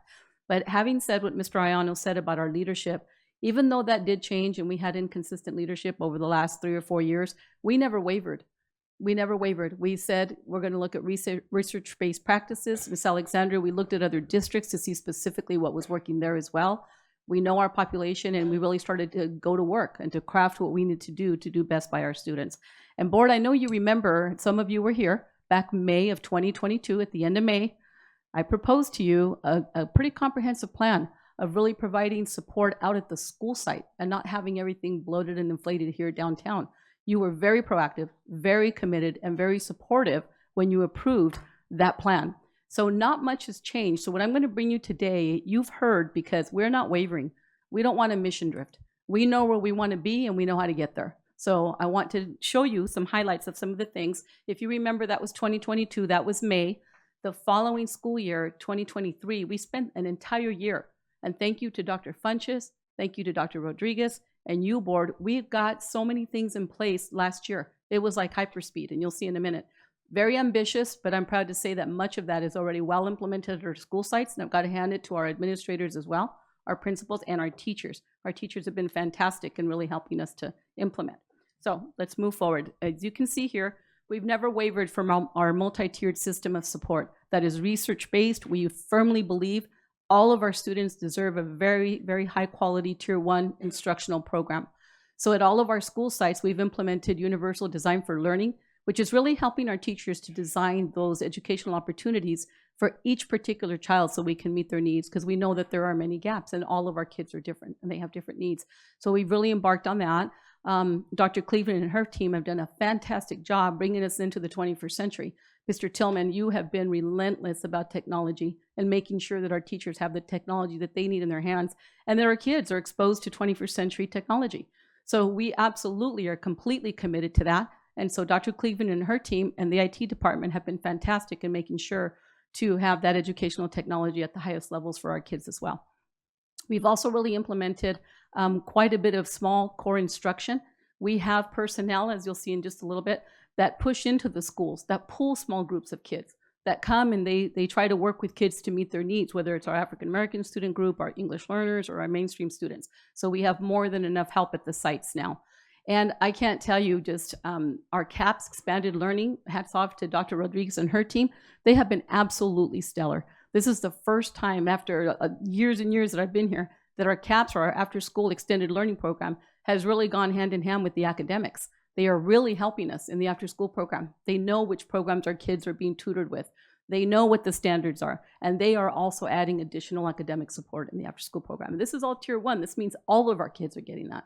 On top of that, if our students are not having success with the initial instruction being very strong, in Tier 2, we have a very, very effective intervention system. And I say that with the initial data that we see coming in through our learning centers. So each one of our elementary schools, every one of them has some form of a learning center. So if the student is behind in reading or they're behind in math, they're being pulled in a small group during the day while the teacher's doing some universal access for the other students so they don't miss out on core instruction. Those students are being pulled and they're being monitored very specifically. We're learning exactly where they're breaking down in reading or which exact skills they need in math, and we're remediating because we want to make sure that we can get them back into the classroom in regular instruction for the entire day. We also have the after-school tutoring that we've provided and the weekend tutoring also. We have many companies that are helping our students. And then as you can see at the very top, we have individualized plans for our students. Our special education students are not the only students that have individualized plans, but through a student study team, the schools get together, and if students need additional support, then they give them the support that they need. So quite a bit going on there with English language arts and math. Next slide, please. Yes. So is it safe to say that all students have access to tutoring if it's needed? Absolutely. So if a parent calls me and said they need 100%. Yes. And it's even on the weekend. It's even late night in the evening. So we do have access to several companies. So so that was for our school sites. Those are all supports that are based at the school site. But we also realize that yes, we need direct instruction for our students to look differently. But then in order to be able to do that, we have to build the capacity of our staff. So we know that with that comes building the capacity of our teachers, building the capacity of our principals. And I'm very excited to let you know that we've really done, I believe we've done a very comprehensive job in providing the professional development, as Dr. Cleveland mentioned, in all areas. So when you look at Tier 1, all of our schools are involved with professional learning communities. Every time we interviewed a candidate that came in here, we asked them a specific question. What is your experience with professional learning communities? Have you ever done it? What's been your role in it? Because it's really important that they have a goal in mind, they know how to get there, and the whole staff buys in. It can't be just the principal saying this is what you're going to do. The staff has to be part of that buy-in and have to want that as badly as the site leader. So the professional learning community allows for that collegial learning, and they have specific questions that they address dealing with assessment. They're very, very focused. It's not like they just meet anymore and they go into a room somewhere else. They really have conversations around assessment, around instruction. So that has been very powerful. And then we also have gone out of our way to really hyper up our administrative leadership training for our principals, very instructionally focused. Every month, the principals spend an entire day with us, with Ed Services, with Dr. Rodriguez, with Dr. Funches if they need to go through anything, HR. But they spend the whole day with us really learning about what they should be looking for in the classrooms. What does that look like? You're talking about this strategy. What should I be seeing? So it's very focused on instruction, and we've been doing quite a bit around that. As you know, board, you've heard many times about our cluster model. And so as Ms. Alexander asked, Long Beach is one that adheres to the cluster model. And so that's really helped us be able to have a more direct impact and more direct FaceTime, if you would say, with principals. And then our cluster leads also walk schools with them. The cluster leads are out there at the schools with the principals, making sure that all this stuff is happening. So that has been also something that's been a game changer. And then you can see the rest of them, our principals are being trained through the National Institute for School Leadership. We have several that have participated in that. We do our classroom learning walks. The cluster leads do those sometimes twice monthly. So we're continuing to build that culture of data literacy, looking at data and not just guessing anymore or hoping or, so we're very, very determined and very specific on what we're doing. You can see Tier 2, we actually have clusters of principals, like our newer principals, that we've assigned coaches for them, professional learning community coaches, because they might not know as much about it as some of our veteran principals, but we don't want to skip a beat. So we provided them coaches to be able to help them to get their staffs into that professional learning community culture. And you can see the rest, the additional opportunities and supports that there are in Tier 2 and Tier 3 for our educators and for our principals. And our teachers as well. Our teachers are on board and they're excited. And we walk into classrooms and we see them doing things. I see them come to a professional learning. Then you go and walk in the classrooms and you see it happening. And it's really excited. And I think that they are also really stepping up and doing the best, the best jobs in classroom instruction. So these are things, board, that I had come to you with before. And we are not going to deviate. We're going to continue with these specific measures that we're doing for the schools and for our educators and leaders. Next slide, please. And I'd like to sum that up, that board, you were the ones that came and said you were fine with the proposed, bringing the supports to the school sites and putting our money where our mouth is. We can say millions of dollars had been attributed, and you can see the personnel that we have in place. But we're very strategic about that. We're not just throwing money at everything, but I want to just highlight a few things that you can see here. I know, Ms. Alexander, you had mentioned, as had Ms. Hart, what specifically are we doing for our African-American students? One of the things I'm proud to say is Dr. Greer's department has grown exponentially, and it's not just the growth of the department, but we have program specialists that are dedicated in a case model, like our case model, and each one of them has so many students that they personally monitor. They go to the schools, they have conversations with the teachers, they look at data. And so we are being very strategic and very intentional about seeing which students, if at third grade, Dr. Greer could probably tell you by name at third grade which students don't read at level. It's that intense now. It took us a year, it took us last year to get all these things in place, but I'm proud and I'm excited, and we're gonna move. There's no doubt in my mind. And I have a fantastic team, and our leaders and our teachers are gonna make it happen, because it's not just one or two people. But you can see here, board, we have nurses at every single school. We have social workers. We have so many different supports, both on the SEL and behavioral side and the academic side, because we know that that needs to go hand in hand. So very excited. These are all the positions that you have approved that are focused at the school sites that will help us to be able to implement this work. So I'm very excited. I think that this is a plan that we have not had in the past, quite this detailed and quite this focused. And so I know that as you've seen already, we're starting to see a little bit of growth in math. That's not enough, but I'm also excited because we're really starting to see the fruits of Dr. Coker's work and her team, Dr. Vekantes and her team, and the specificity with which they're attacking, some of the areas that we need.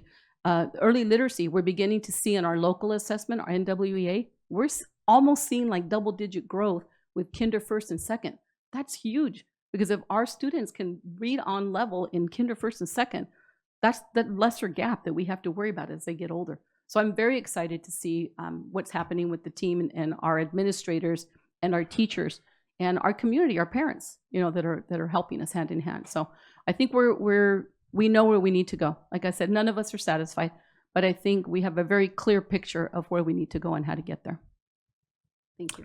Mr. Ariano? Thank you, first of all, to the team for the presentation. Ms. Applegate, thank you for that clarity there at the end. I just want to accentuate a few things. I really appreciate our folks from Ed Services, in particular Anna's leadership, and making sure that we are sticking to uniform, common language, common systems, and not trying to do 200 things at one time. And I appreciate that we're trying to be consistent, that our training to our principals and our assistant principals is common language and uniform. But for the members of the audience, everything that Anna talked about, specifically what I'm asking our team is to really focus in on different touch points. If you remember at our last meeting, we talked about we really need to look at our preschool. What are kids learning? What do we want kids exiting when they leave our preschool? So that they're prepared for our next benchmark, which is third grade reading proficiency. We know that is a big indicator of many things, that all students must be able to read proficiently by the time they leave third grade. If they do, the success rate is exponential. If they don't, other tragic things could happen in a kid's life that we don't want seeing. Then the next piece is that 5th and 6th grade math complexity, when math starts to get a little more abstract. We need to make sure the kids are leaving that 5th and 6th grade area ready, so that the next and probably most important indicator is that 8th and 9th grade algebra year. That's one of the last most important indicators about whether a student will be successful to graduate high school and whether or not they will be able to have success if they so choose to go into a higher learning experience beyond 12. But I want to circle back to something that Ms. Hart said. All of this doesn't work if you don't have the accountability piece. And when Ms. Applegate speaks about the clusters, just for the members of our audience, what we've done is we've broken up our 75 schools into 8 clusters, 7 clusters, 8 clusters. But the point of that is so that the cluster leads, the evaluators, are able to have much more specific conversations and have much more specific time to observe things in the classroom, so that you can't note the things that are working well, but also note the things that are not working well. On top of that, the added layer that we have is you have a superintendent who's at schools 3 times a week. And that's a commitment I made to the board when I interviewed for this job. And I said to the board, if you want a superintendent that's going to go out and shake hands, kiss babies, and all that good stuff, that's not me. If you want a superintendent that's going to be in the classroom to understand what's really happening, so we know how to support our teachers, support our principals, support our kids, I'm your person. And I love doing that, because it does allow me as the CEO of the organization to really see what our folks need in the classroom, right? And so that's another layer of accountability. The third piece of accountability is making sure we have the right people in the right seats on the bus. And as you saw today, we're making some great decisions of bringing some leaders in the school site that share our vision, that truly believe that all kids can learn, that there are no excuses, and that rigor is going to be equal for all students across the district, no matter their zip code, no matter their socioeconomic situation or family situation. Every kid has the ability to learn. So I really support that accountability piece. And then the last thing I'm going to share is I really commend our district for being hyper-focused on the kids that need the most, right? And it's clear that our African-American students in this district have not achieved at the level that we want.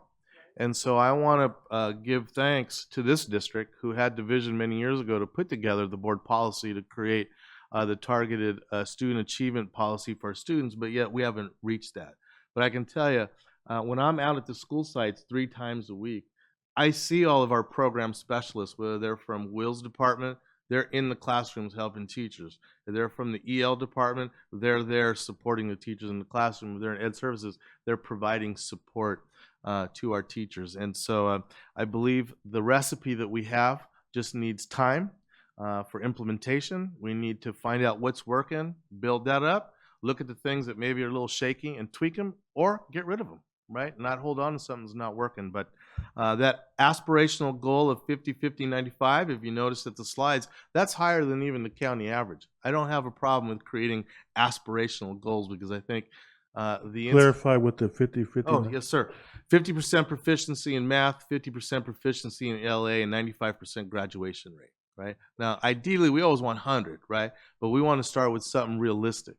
And I think when you create healthy anxiety with our organization, a goal, people will shoot for it. And I've seen the teaching that's happening in this district. There's good teaching happening. We just need a time to have uniform opportunities to discuss. This MOU Monday that the district and the union have put together, which I so appreciate, is going to be so important in the development of our kids. So, I'm very optimistic as well that this isn't just talk. This is an action plan that's going to provide us the results that we're looking for. Thank you, President Tillman. Thank you, Mr. Ariano and Ms. Rosales Medina. Yes, no, definitely. Thank you so much for the presentation. Thank you also for showing us the actual numbers. And I know that when you do averages, it kind of waters down just the school sites that are actually doing really well. And that's why when I see these averages, which is a good picture as a school district, I would like to see something that's more specific by sites. And I don't want it to be used or district be, interpreting it as, well, we want to do a punishment, because then we'll be able to see which school sites are actually doing really bad or need extra support. Better yet, let's try to reframe that and saying that it needs that extra support and extra funding. We've done that in the past, where we'll look at specific sites that, have been, bringing down the averages. So, we might be, if it wasn't for certain sites, be doing a lot better than what shows here. So I would like to see something that shows all the sites, and then maybe, and I'm sure the district's already looking at that, what are they trying to do for those specific sites that are underperforming? Believe, Dr. Cleveland, do they have the school reports? I believe we passed that out to them. Yeah, that's in the packet. So all of the individual school CASP data is provided to you guys this evening. Is that in the It's in the packet, yeah. Thank you. Mr. Chahosky? Yes, thank you. First, I appreciate, that we are really working on tiering our supports for our schools. We're looking not only at the direct classroom instruction and how we're supporting that direct classroom instruction, but also, we have started to provide a variety of supports for our students who need that additional support. And I think that's important that we do that. I think it's also important that, and I see it, particularly in Goal 2 and Goal 3, the supports for our students who are having mitigating factors that are affecting their academic achievement and their ability to access for other reasons. So I do that. I also, today we had 6-7 site administrators that we placed. Consistent leadership, I think, is going to be really important for us as we get more stable. I think we will get, we will see more academic success. It was funny because I had said as an aside about leadership at the top and the turmoil that we've had over the last couple of years with COVID and everything. The 7 you mentioned 7. I didn't count that many changes in our superintendency, and I'm grateful that Mr. Ariano, that you are here and are ready to provide that consistency and that leadership over an extended period of time. You're talking 2030. So, that gives us some time. And I'm really looking forward, not just to this year, but really to next year, seeing where that consistency, getting consistency in our site leadership. We've, as both a previous employee and that talking about, if you don't have strong instructional leaders in your schools, it's difficult to have strong instructional outcomes. And so I'm really looking forward, as we are placing site administrators, hoping that we get some time with a consistent leadership in our school sites and an ability for them to have that common language for us to work through that and do that. So thank you for the presentation. And like I said, that's what I'm really looking forward to seeing is where we go with this consistent leadership, a consistent team over the next couple of years to try to help us achieve that, and what we can do to support the district achieving that and our students. Thank you, Ms. Chesky. Ms. Ceballos? I'll be brief. I also want to say thank you for the presentation. I think that sometimes looking at numbers and looking at data, especially our data, could be kind of like a downer for some of us, right? But I would really like to not focus on that, but really focusing on the conversations, the direction that our district is going in, and that's we're looking at this in the face, right? Not trying to hide information, not trying to, saying this is where we're at, but this is not where we want to be. And we want to be, and developing plans and, how are we going to get, moving forward and out of this state that we're in. And, what Superintendent Arellano mentioned, the constant transitions and things that have happened. I know that, when I first came, it was coming out of COVID, and I was eager and I was excited, and I was we need to come out of this situation strong, and for whatever reason things happen. But again, now picking ourselves back up and saying, okay, that's happened, but again, being resilient and pushing forward and saying, okay, this still needs to be addressed. We need to progress in these areas. So I just want to say, I guess what I'm saying is thank you for the honesty. I feel really positive in the direction that we're going. Thank you so much. Even in the midst of all of the instability that we were having, one of my biggest things that I, kept sharing is, multi-tier systems of support, for whoever was listening, and you were. So I want to say thank you for even in those times, you still kept to it and you heard and, you recognized the need. And so, moving forward, I'm excited to see some of the fruits of the labor. And so I'm just really excited. And I want to say thank you. We've seen under Dr. Rodriguez's leadership with the chronic absenteeism, it's improved drastically, and again, that speaks to the hard work that we've been putting and, focusing on the preschool. I think that's phenomenal. We're starting there, where we should have, been. And the fact that we're recognizing and focusing, these students, if we can intervene early, we'll be able to see the results as we move forward. So again, I just want to say thank you, express my gratitude and appreciation for all the work that all of you guys do. Thank you so much. Thank you, Ms. Ceballos. Mrs. Alexander? I wanted to thank you, Ms. Applegate, and your staff, Ms. Cleveland, and the team right here for just coming in, giving us the presentation. And I also agree with the transparency. It's not easy addressing things that are very difficult as it relates to just test scores, but also I think you should celebrate with the goodness. There has been some progress. And, 2020 did put us back a little bit. And just the challenges that for our instructors and the professional development is very important. So appreciate what is happening in our district and the progress that we see in the district. And then as it relates to the next steps that you have here, it's definitely important. I agree with accountability measures. We should have that, and we should have it twofold, right? It should be our staff, but it also should be the community, because this is our community. This is our city. I had a question, though, related to the goals. How did we go about this? And it's more for the community, just to explain how the goals were defined here, because we have goals for academics, goals for site allocation, student family, and then goal 2 was safe and welcoming. So I was just wondering if you could explain that a little bit. Yes, and we will transition to our next presentation, which is our LCAP presentation. So those are our 3 LCAP goals. And those were really goals that were formed by community meetings, talking extensively with all of our different community partners, our educators. So those goals are what you'll see in our next presentation with LCAP.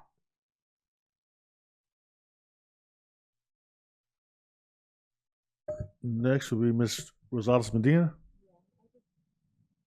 I just wanted to update that I did, thank you, I did see the school sites, and so there are many schools that did get, 35%, 40%, 50%, so it does, unfortunately, when you average it, water down the other schools that are doing really, really good work, but it also, I'm able to see sites that do need that extra support.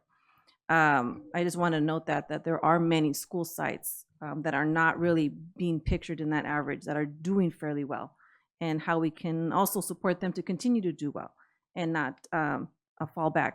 I would like within this report itself, see 2018, 2019, because it also might paint a picture of where they were at before COVID and the direction they were heading. And then try to see, because if it was still average throughout since 2018, 19, that means they weren't really progressing.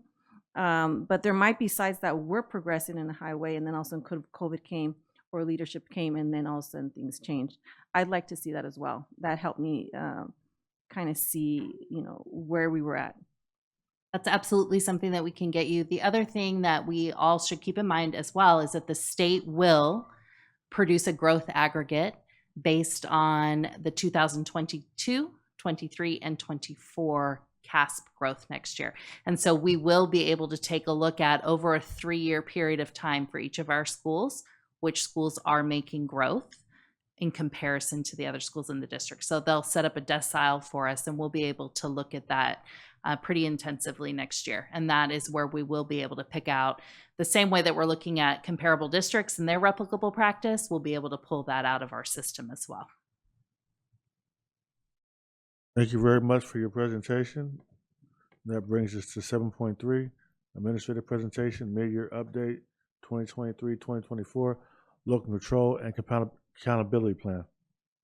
Thank you, board. And so now we will go ahead and transition over to Ms. Kimber Sargent, who will be presenting our LCAP update.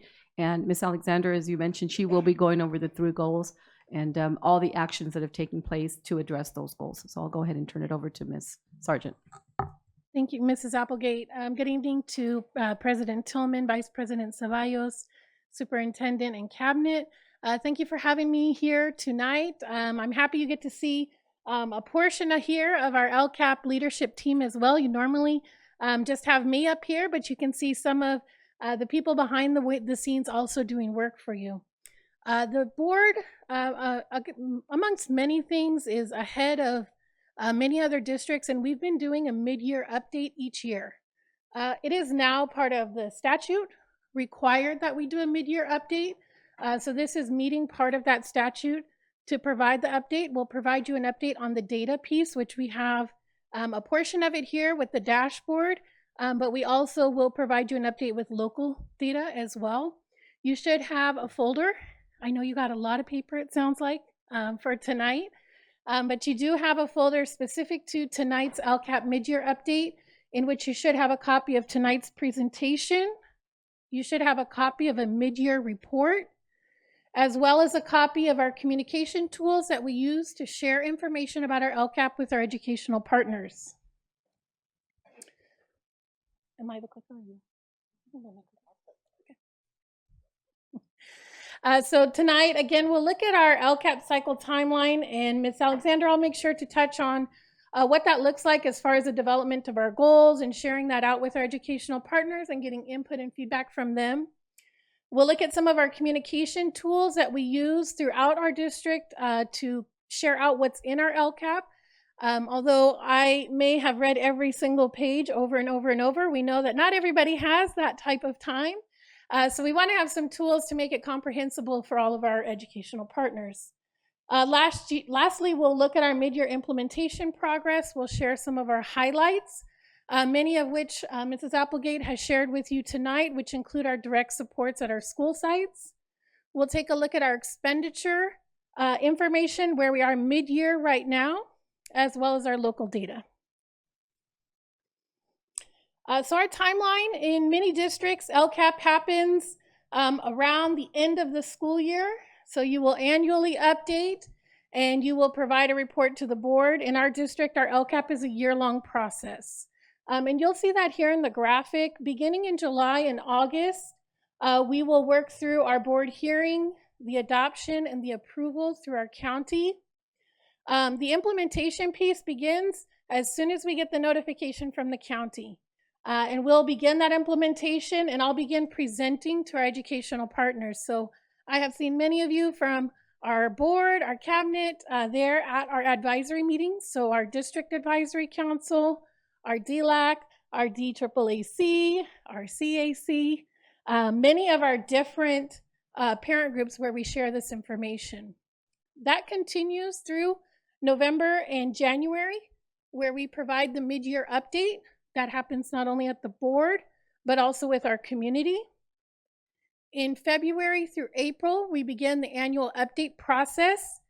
This year is a little bit different because we are wrapping up the third year of our three-year cycle. So our three-year cycle right now is 2021 to 2024. So we're in that last year. So we will wrap that year up, and we will also start a new cycle.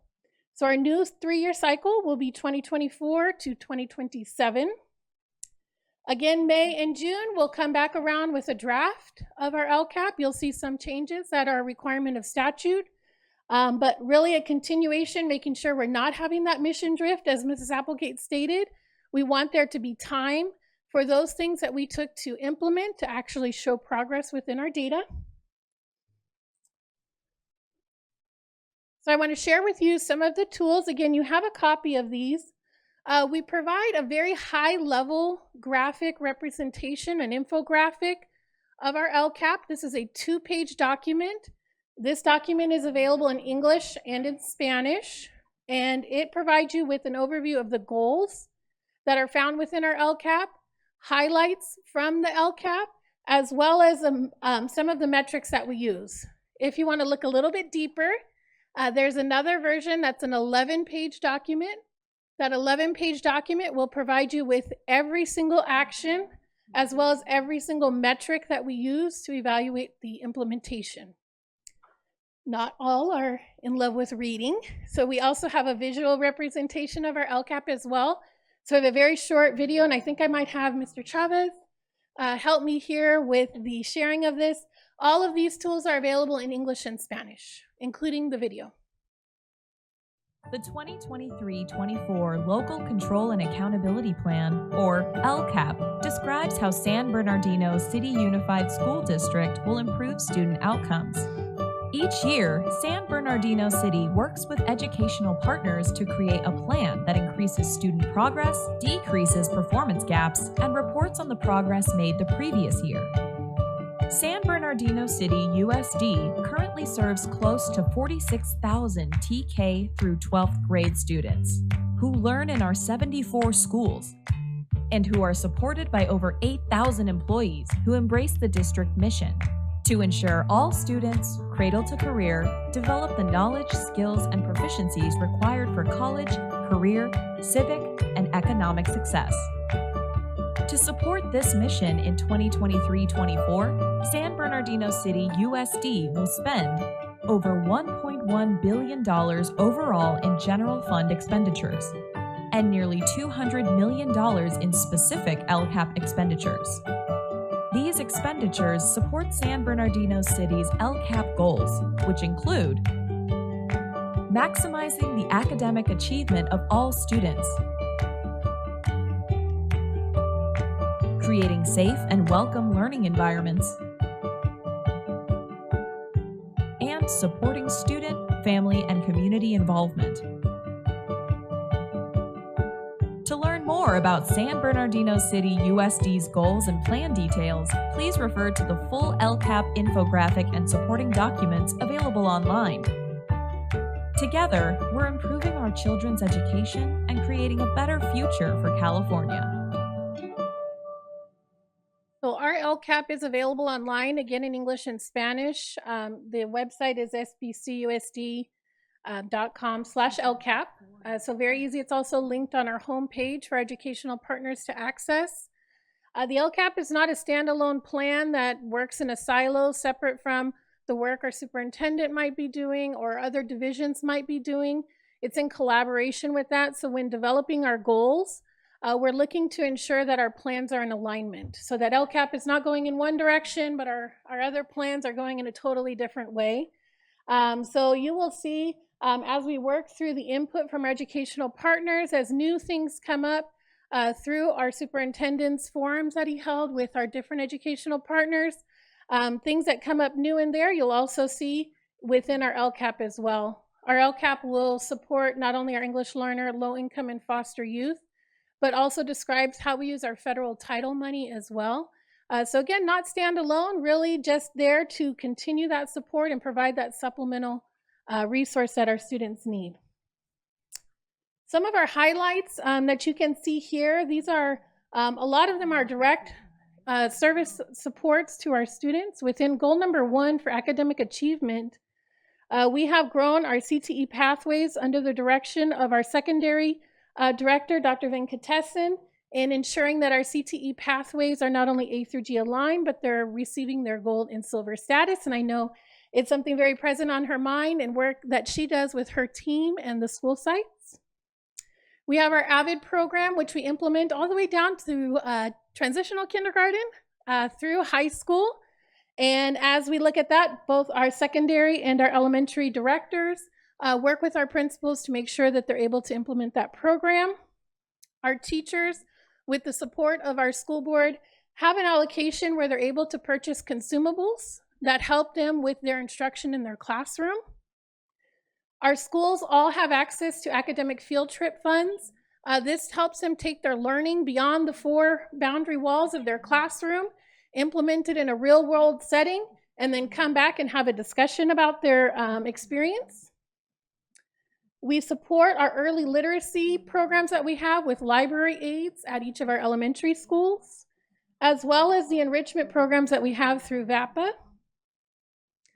Our school sites each receive allocations of LCAP funds in which they complete a local needs assessment. They look at their data. As Mrs. Applegate said, we want them to be data literate, so they're constantly looking at this data, evaluating what their needs are, and making determinations on what they can do. Again, that's in alignment with our district plans and our district initiatives and what that might look like at their individual school site.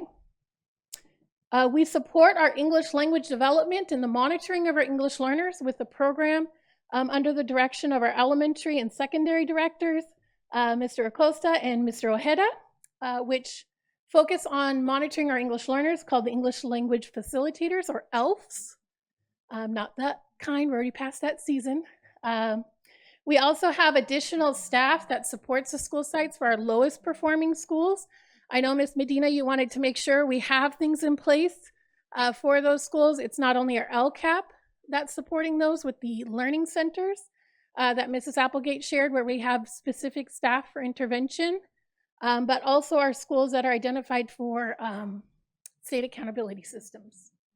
We have technology implementation where our district office is working to upgrade our student Chromebooks, as well as our teacher devices, and the implementation of the flat panel interactive TVs. And lastly, under the direction of Dr. Clyde, this year beginning initiatives to have STEAM found at not just our magnet schools, but throughout our district. Goal number 2, our highlights around our school climate and campus environment include having a health aide at each of our schools. This is in collaboration with Dr. Rodriguez's team with Expanded Learning that allows our staff to be there all day, 8 hours, so they have support during the day program as well as our extended programs. Counselors at our elementary school sites. Crossing guards, in particular, very important as we implement late start and we need the additional supervision. Every school site has support with attendance staffing to make sure we're removing barriers for our families. We have vice principals at the elementary school site, one of which you saw tonight here, promoted onto principal, as well as our Bringing Hope to Saturdays program, which allow our students to come on Saturday to have an enrichment program, learn in a smaller setting, and work with teachers. In goal number 3, we have our parent volunteer program, which has allowed our parents to get their initial experience with the district. As they gain experience, we've had many of them move on to new positions as well. And then providing translation and interpretation services, not only for our district meetings, but also for our school site meetings.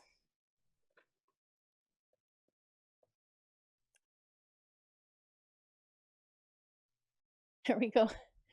The last part of our update today for the LCAP expenditures, you'll see here, this can be found in your report by goal. So in your report, it'll have the action number, what the budgeted amount was, and the amount spent to date. You'll see that here as a summary chart. This does include things that are pre-encumbered, meaning the school site has made a purchase requisition, but it has not been completed, as well as our salaries. We pre-encumber at the beginning of the year. So as far as our implementation, we are now at 89%. We are just above 50% of the school year. So we are definitely on schedule. I meet regularly and speak regularly with our directors to make sure that they have the support they need to make it throughout the whole school year.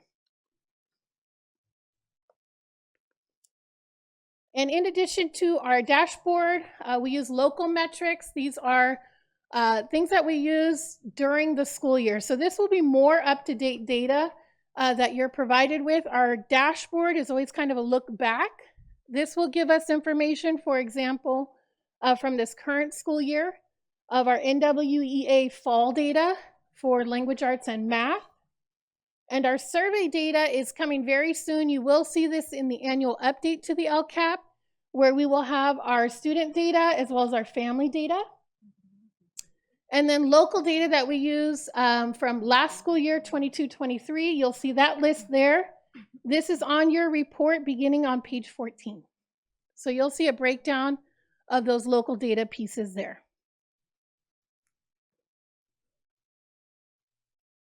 And I'm happy to take any questions that you might have. Grateful to have the team here as well, should you have any department-specific questions. Mr. Husky, then Mrs. Alexander, and then Mrs. Grande, in that order. Thank you. I appreciate it. I know there's a lot of work that goes into the LCAP, so I really appreciate, not a job I would want to ever have. So I really appreciate that. But I only have one question. Is that survey data from Panorama, or are we using a different survey? Panorama, correct. Okay. Thank you. Mm-hmm. And they completed the survey. We're just waiting for the survey results. So we're close. Thank you for your report and how you explained it. My first board meeting, I think we went over the LCAP and it was a lot. So today, thank you for just the breakdown and everything. Just one question related to just our goals. So it says 89%. Are there any particular goals on here where we have not been able to accomplish within goal 1 that would fall in that 11% category? So do you mean as far as spending down our money? Mm-hmm. Okay. Yeah. So you'll see in your report for goal 1, it's on page 1 through 8 in the mid-year report. We don't have any areas where we are underspent, where we've had a hard time implementing an action. We have experienced that in the past, in particular things that relied on the hiring and recruitment of staff. And Dr. Funches with his team, I know they did a lot of work. That slide that had all that personnel really is results from his hard work, making sure we have that staff. But when all areas of business were experiencing staff shortages, those were actions we had a hard time with. But right now, within our actions, we don't have anywhere there's a concern. When there is a concern, I do meet with the director just to make sure, is there something that you might need? Is it an expenditure that happens later in the year? And that might be why we're not seeing any activity yet so far. So it's something that we monitor each month. Thank you. Mm-hmm. Thank you, Mrs. Alexander. Mrs. Grande.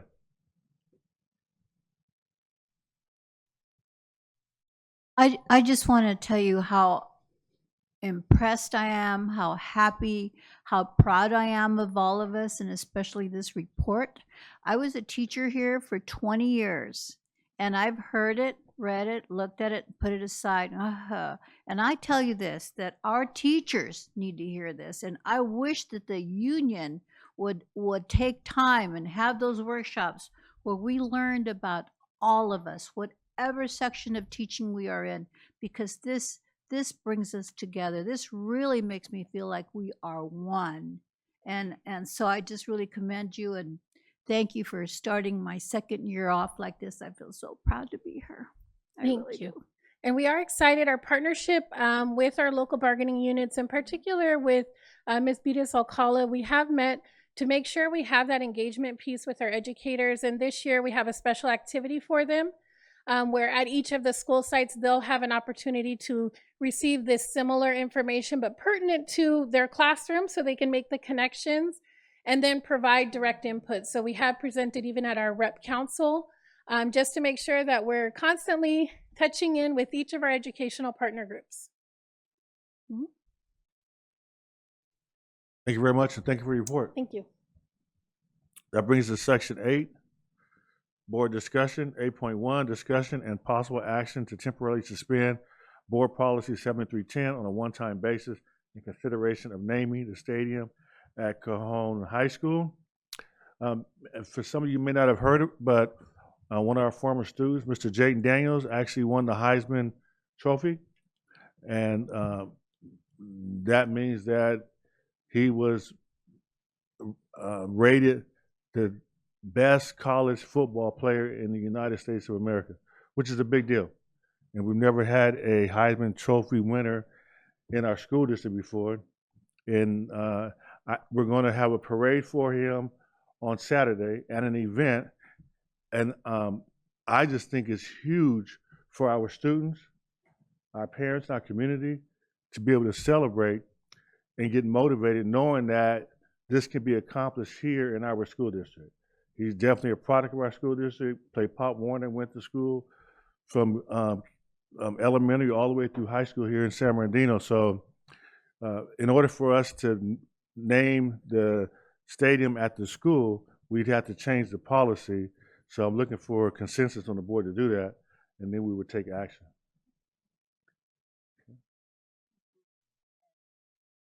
Yes, Mr. Bios. Thank you.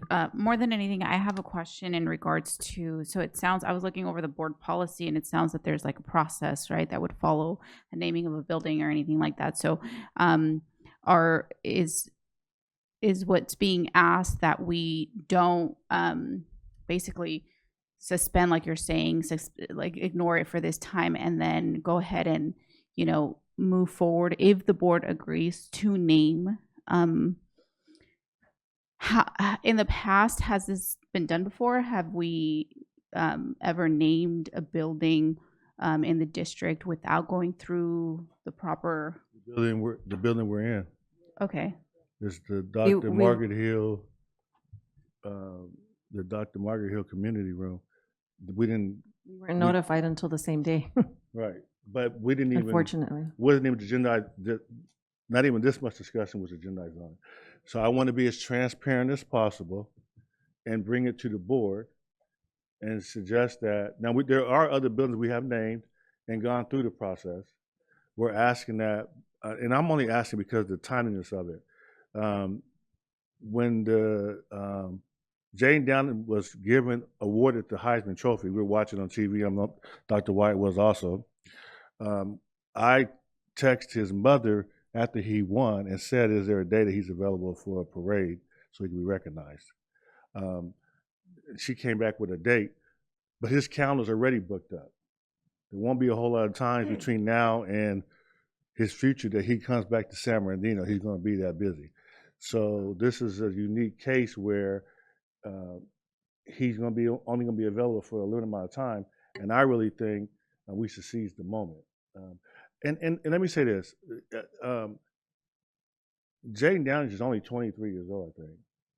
And so naming a building, it's a lot of responsibility because if you do something in your life, then the district doesn't look good having a building named after you.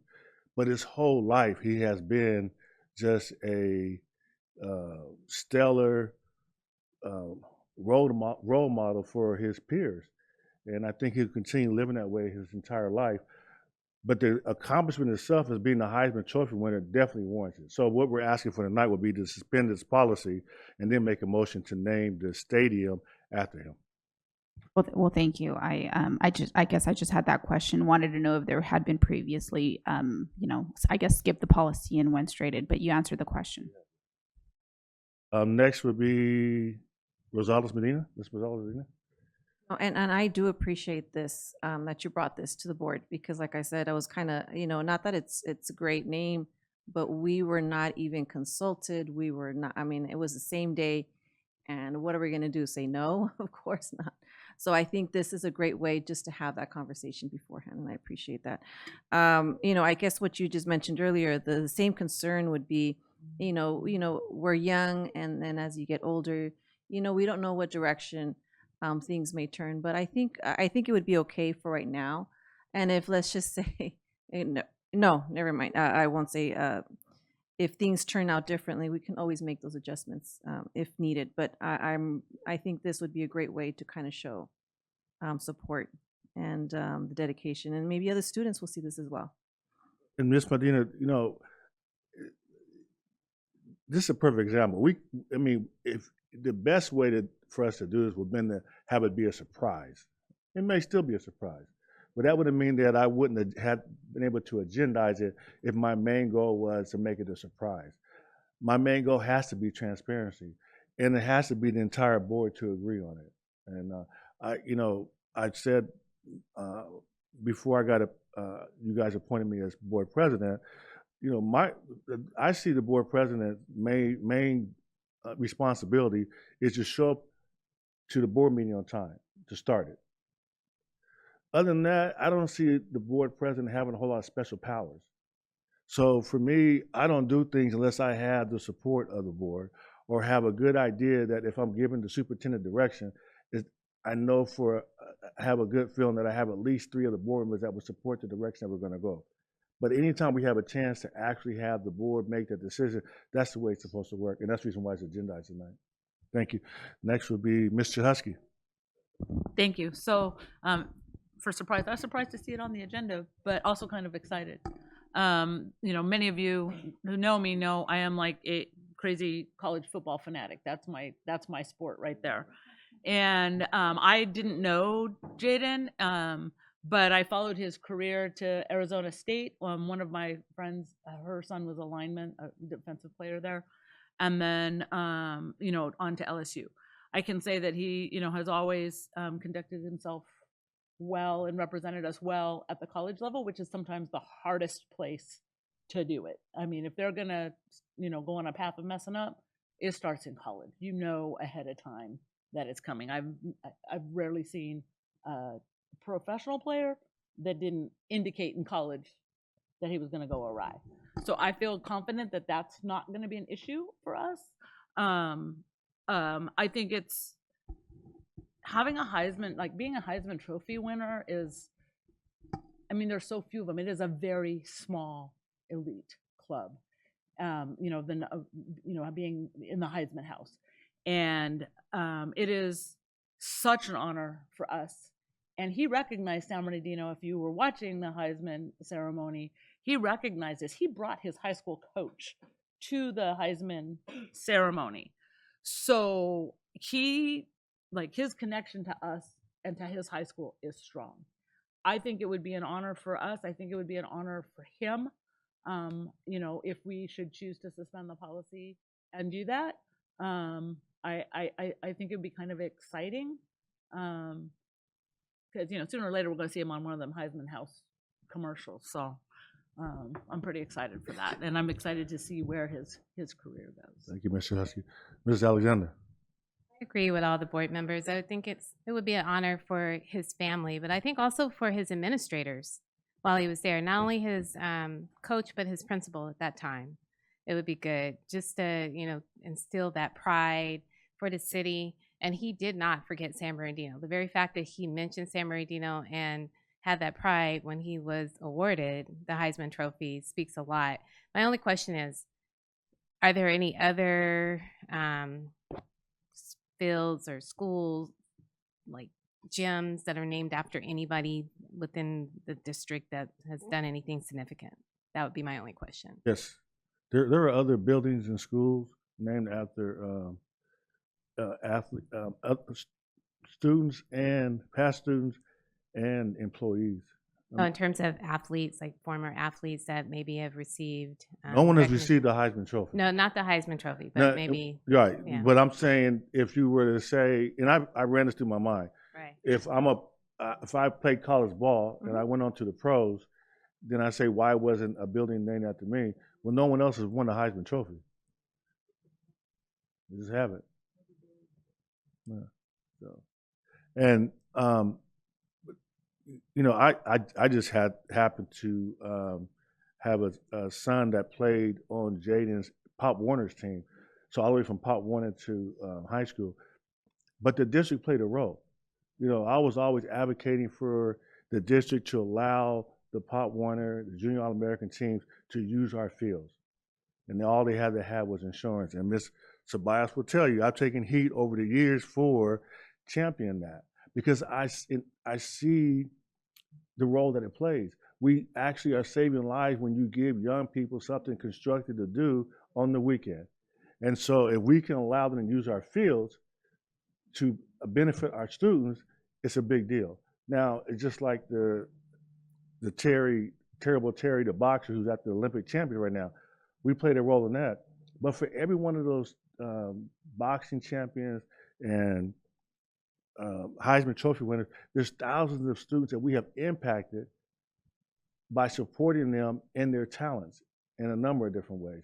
They don't talk about his sister, Bianca, but she got a full ride at UC Irvine and graduated in 4 years. Came back and worked with the students in the district. So we're doing a lot of good things that benefit students. But on this item, I'm just asking for the suspension. So if I can get a motion to suspend the policy. I motion to suspend the board policy 7310. It's been moved by Ms. Alexander to suspend and second by Ms. Grande. And let's vote, please, to suspend the policy 7310 on a one-time basis.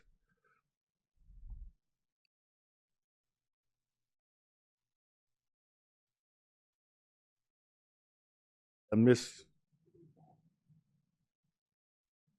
Rosenblum? Aye.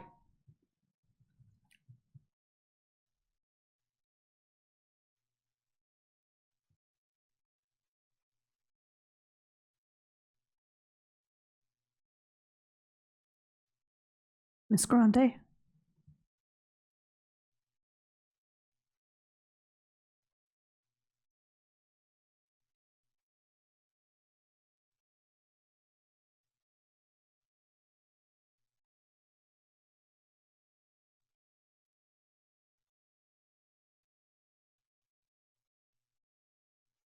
Motion passed, and we have other discussion already, so I'll entertain a motion to name the stadium after. moved.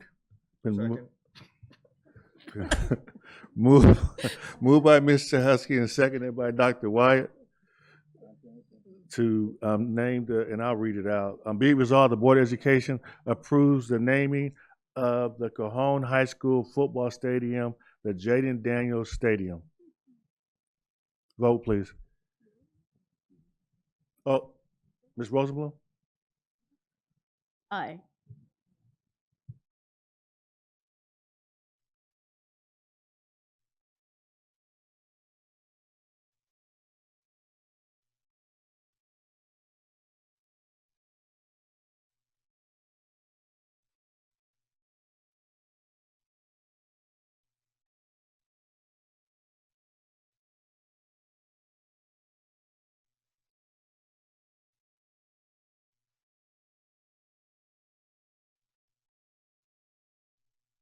Motion passed.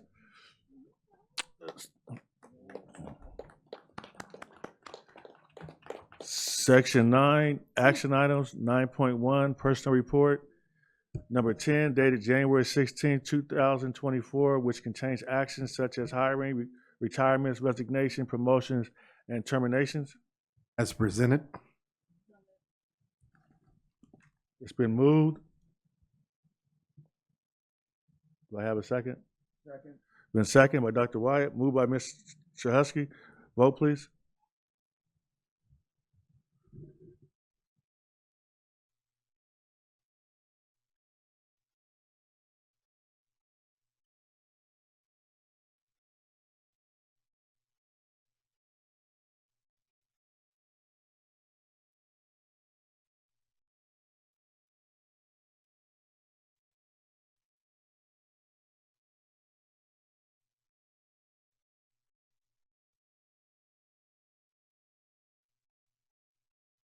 Motion passed. 9.2, annual audited financial report for fiscal year 2022, 2023.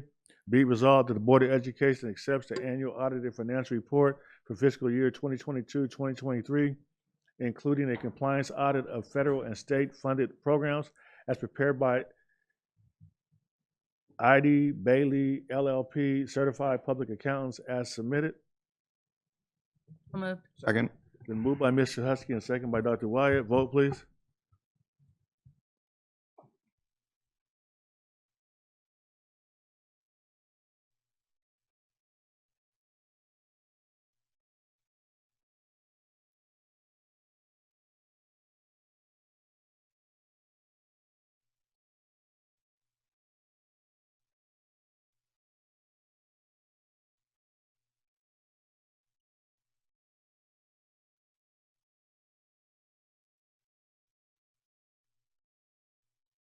Ms. Rosenblum?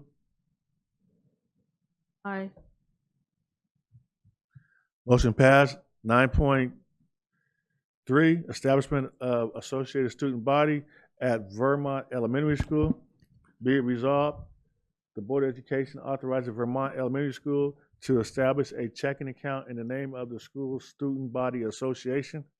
So moved. Moved and second. Who moved?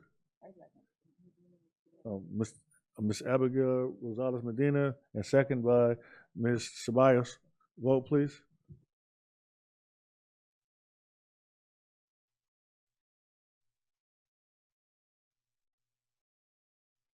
Aye.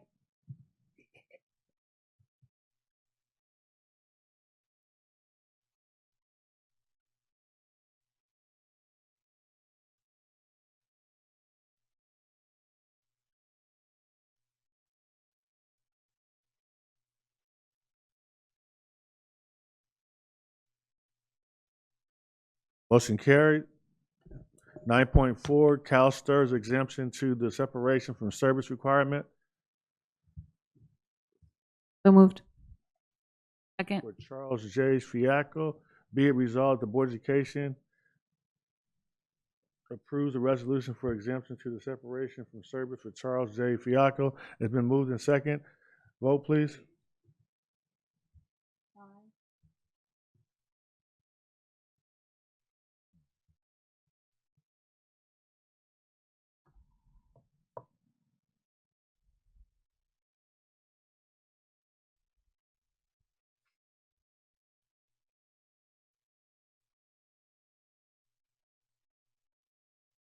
Motion carried. Consent items. 10.1, approval of consent items. Entertain a motion. So moved. Been moved in second. Who moved? Who moved it? Ms. Abigail Medina and Ms. Chahusky seconded. Vote, please. Matt, Mr. President, I need to pull an item. We got please. one to pull? Who? Yes, sir. 10.25. 10.25. Any Yes, sir. others? Vote on all the rest, please.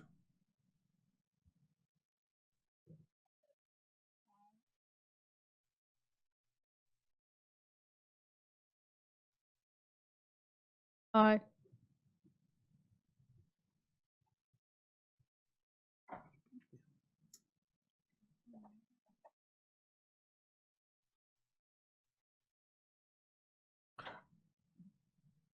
Passed. 10.25, ratification of the agreement with the San Bernardino County Superintendent of Schools for $165,000.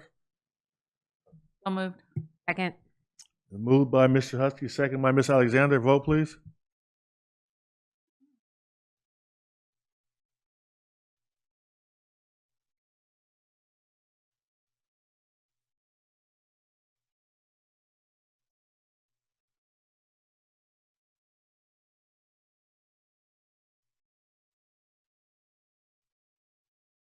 Motion carried. Dr. Funches, would you tell him he can come back in?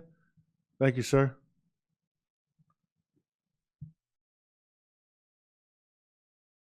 Section 11, reports, comments by union organizations, San Bernardino Teachers Association, California School Employees Association,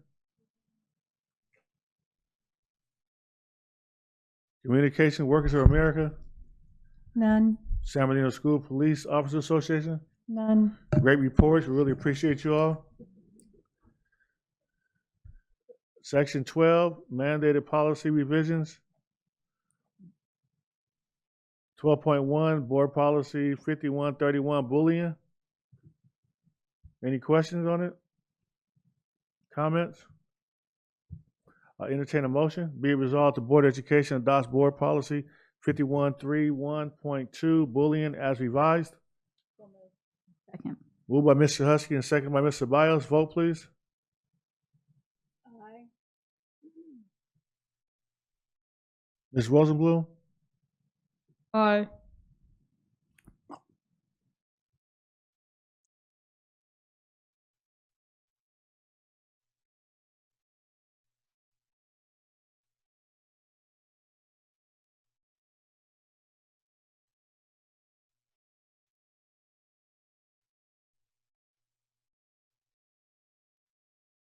Motion carried. 12.2, board policy 5144.1, suspension and expulsion, due process. Second. Moved in second.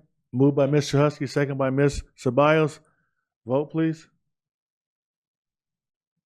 Aye.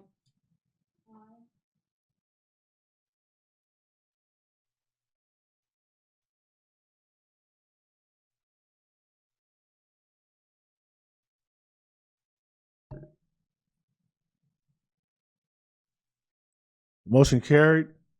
12.3, board policy 6161.11, supplementary instructional materials. Be it resolved, the Board of Education adopts board policy 6161.11, supplementary instructional material as revised. Been moved by Mr. Husky, and second by Ms. Ceballos. Vote, please. Ms. Rosenblum? Aye.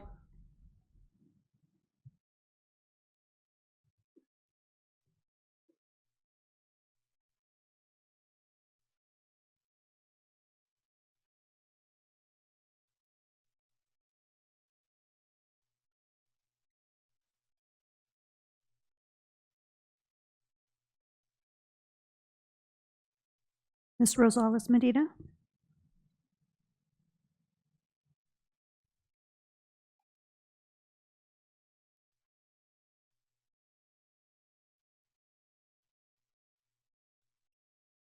Motion carried. 12.3, board policy 6161. Yes, thank you. 12.4, board policy 6163.1, library media center. Be it resolved, the Board of Education adopts board policy 6163.1, library and media centers as revised. Moved. Second. Ms. Rosenblum? Aye.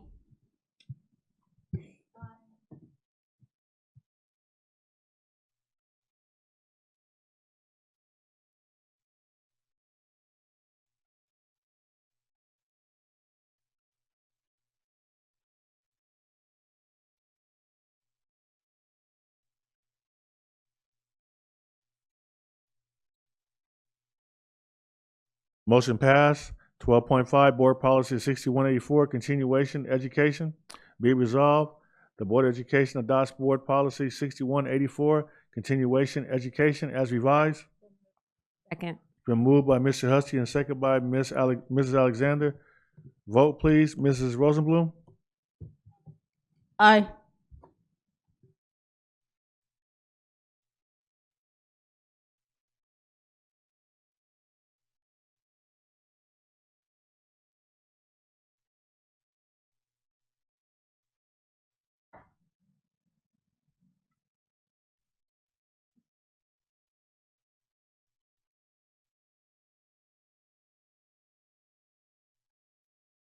Ms. Chahusky?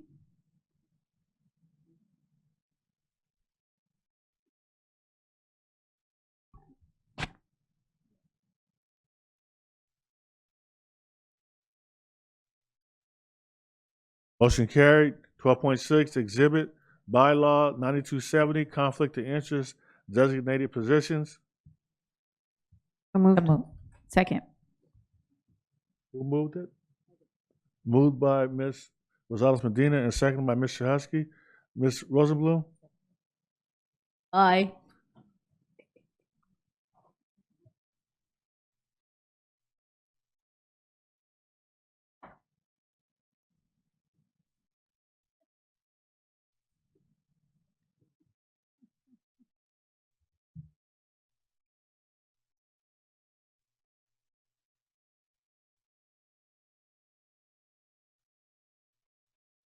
Motion passed. Section 13, reports and comments. 13.1, reports by board members. Looking for lights to come on. Start with Miss Mary Ellen Grande. A little out of practice. I'm so sorry here.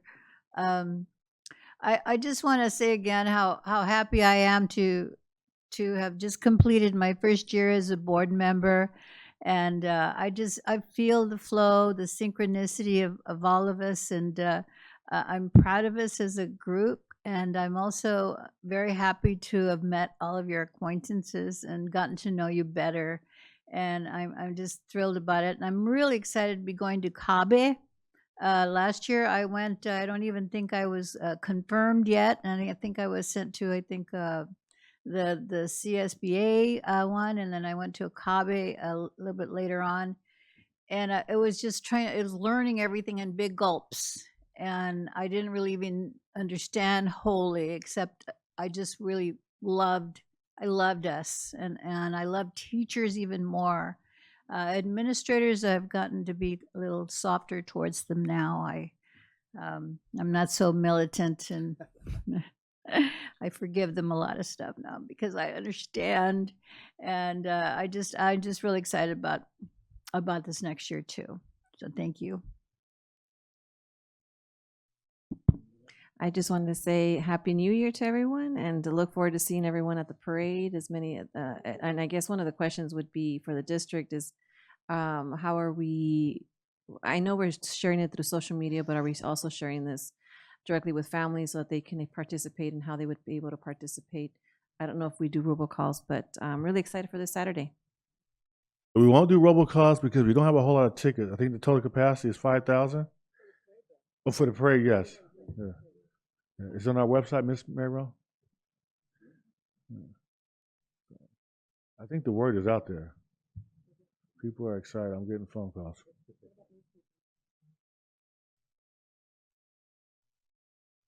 Ms. Alexander, and then Mrs. Chahusky. Sure. Well, Happy New Year to those I have not said Happy New Year to, but I think I've seen all of you.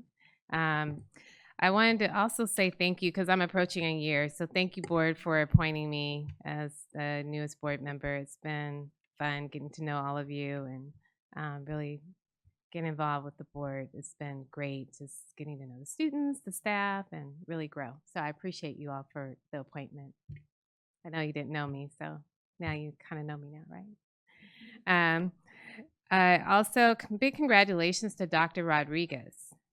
For her award that she received from the Inland Empire East Black Chamber of Commerce at the MLK Awards. Very well deserved. Thank you for all that you do and your staff.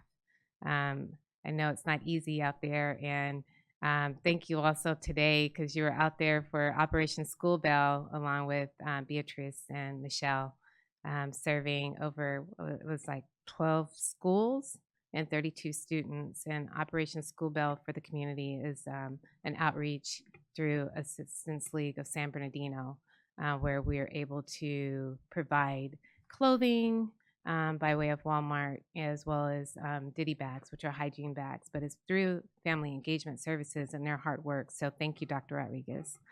Also, congratulations to Dr. Will Greer. He also received an award at the Prayer Breakfast, the 45th Annual Prayer Breakfast for Dr. King, for his work dealing with equity in our students and all of his hard work. So a lot of great things happened for our school district this past few days, right? I was there along with Superintendent Ariano, board member, I had a problem saying your name earlier, so I apologize for calling you by your first name, Sochowski, and also Mary Ellen, board member Mary Ellen. So, and in the parade with our president. So that was great. And then lastly, just want to say, the LCAP, the presentation was excellent. For me, it was very useful and informative. And thank you, Mrs. Applegate, for just your intentional leadership, how you explained what we're doing and addressing the concerns that have been expressed. But also, like I said, let's celebrate what we have seen in terms of progress as well. So thank you. Thank you, and also Happy New Year to everyone. Ms. Alexander stole a little bit of my thunder.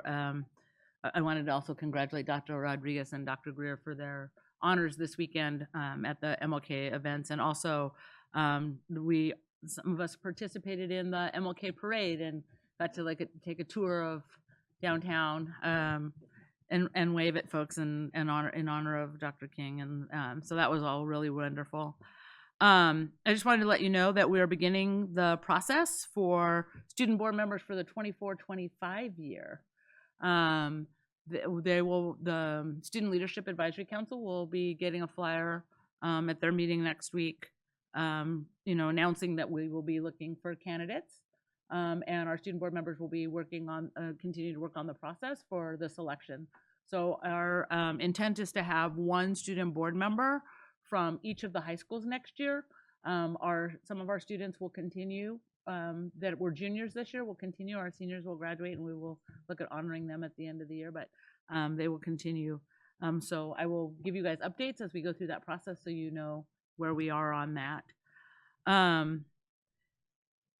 One of the things that I'm hoping of the conversation that we had on naming the field, and I'm also very excited for this weekend, is I'm hoping maybe we could consider a Hall of Fame. I know different schools have some of particularly their athletes that, some of the schools have plaques and such, but it would be nice, because we have alumni that have achieved in a lot of variety of areas, artistic, athletic, academic, and it would be nice if we could maybe come up with some criteria for a San Bernardino City Unified School District Hall of Fame for graduates.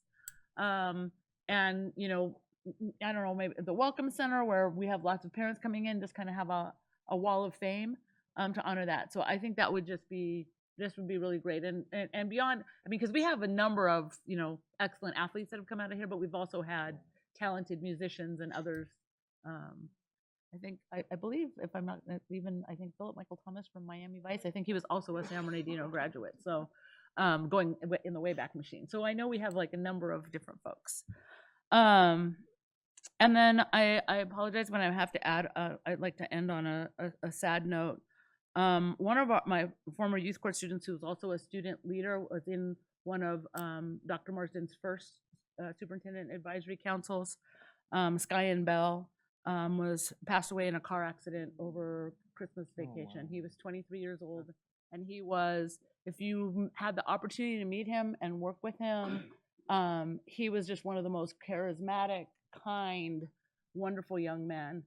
And it's really sad. And unfortunately, his memorial is this weekend, so I won't be able to attend. But I just wanted to say to his family and to his friends, and to those his teachers that worked with him and stuff, just how sad I am, for all of us to lose him. Because he was Skyen Bell. He was a graduate, I believe, of San Andreas. But he was just an amazing, amazing young man. He will be Thank you, Mr. Husky. Dr. Wyatt. Mr. President, just, sometimes we meet folks out in the field and we don't know what they do. And I was at the PDC the other day with the boss and our principal's leadership meeting. It was really nice to be a part of that, and actually great job on Lieutenant Colonel. Wow, he was an amazing, motivating speaker. And I know I think I was the only board member there, but gosh, if we could even just see him again or have a video of that, he was absolutely inspirational. When you talk about sacrifice and leadership, it's at the highest caliber. But I ran into a gentleman named Gervais Stephen. Some of you may or may not know him, or Stefan. Hope I get his name right.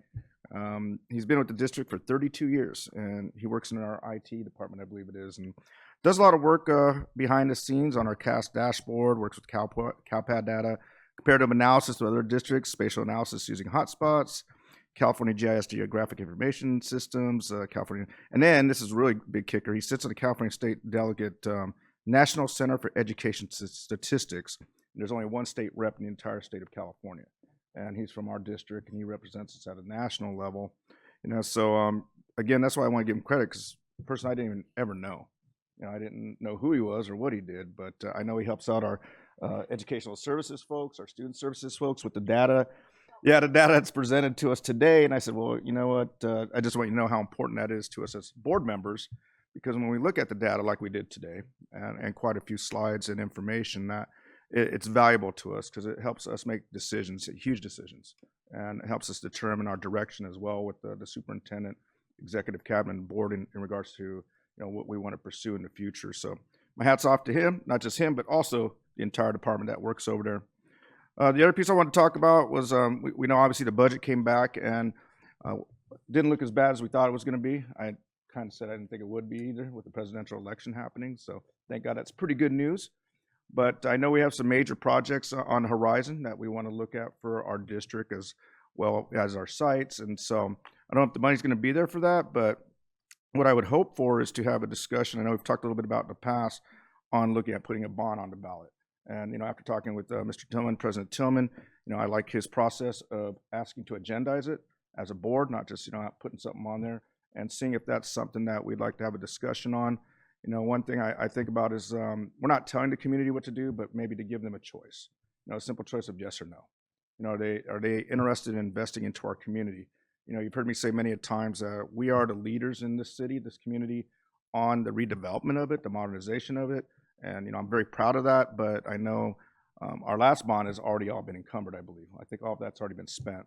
So if we're going to continue with modernization, reconstruction, and, building new things and exciting things for our district, which is also our city, I would like us to at least entertain the conversation. So I'm asking for that to be agendized. Thank you. Thank you, Mr. President. Thank you. And that brings us to the superintendent and staff. Thank you, President Tillman. First of all, just a happy new year to everyone and everyone across the district and the community. And I do want to share a little bit of information regarding the awesome parade that we're going to have this Saturday for Jaden Daniels.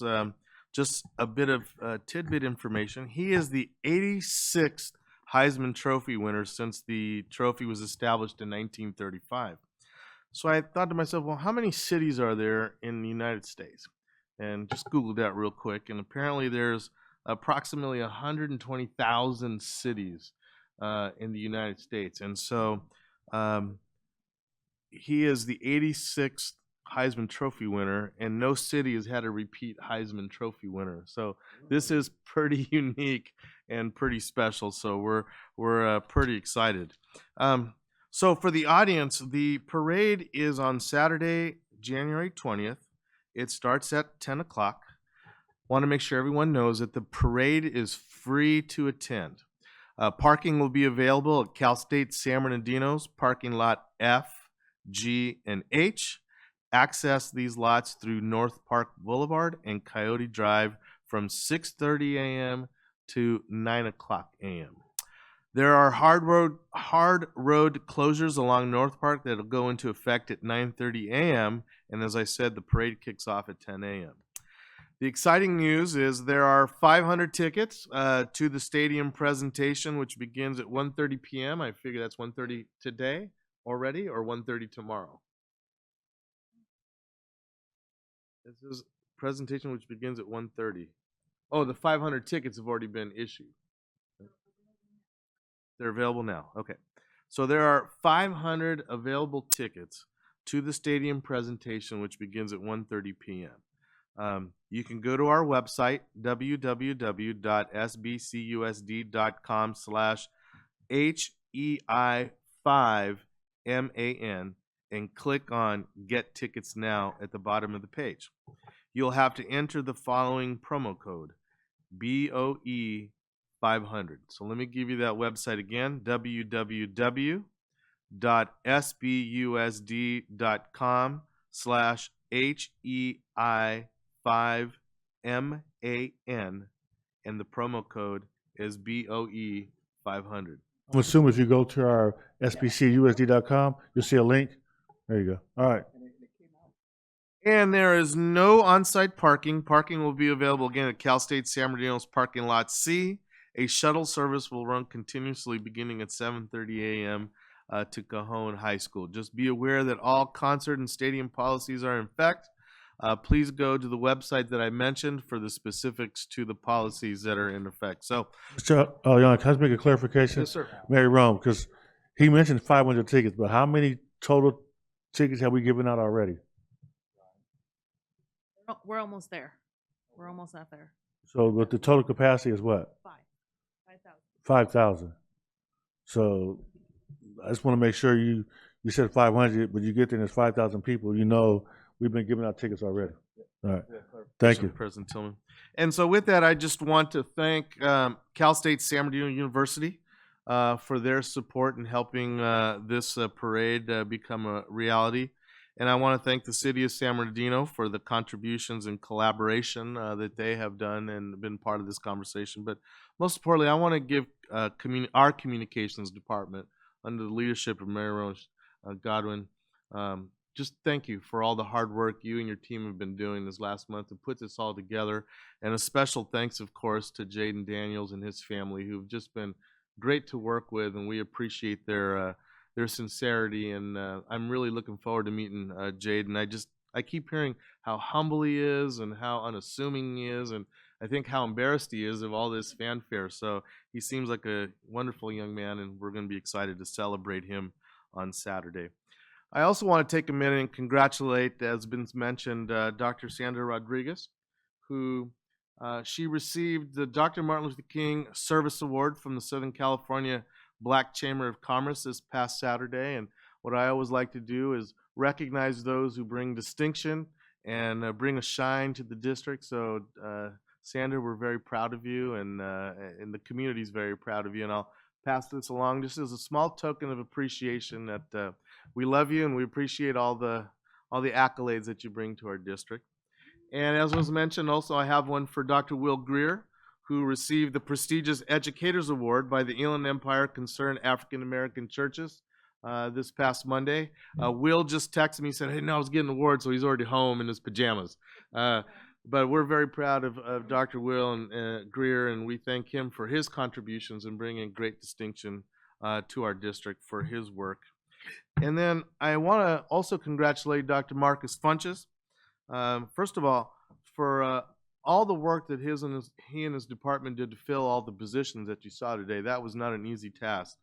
But his student-teacher program was featured in the California Teachers Association magazine titled California Educators. So Dr. Funches, congratulations to you and your staff for the great work and bringing distinction to our district as well.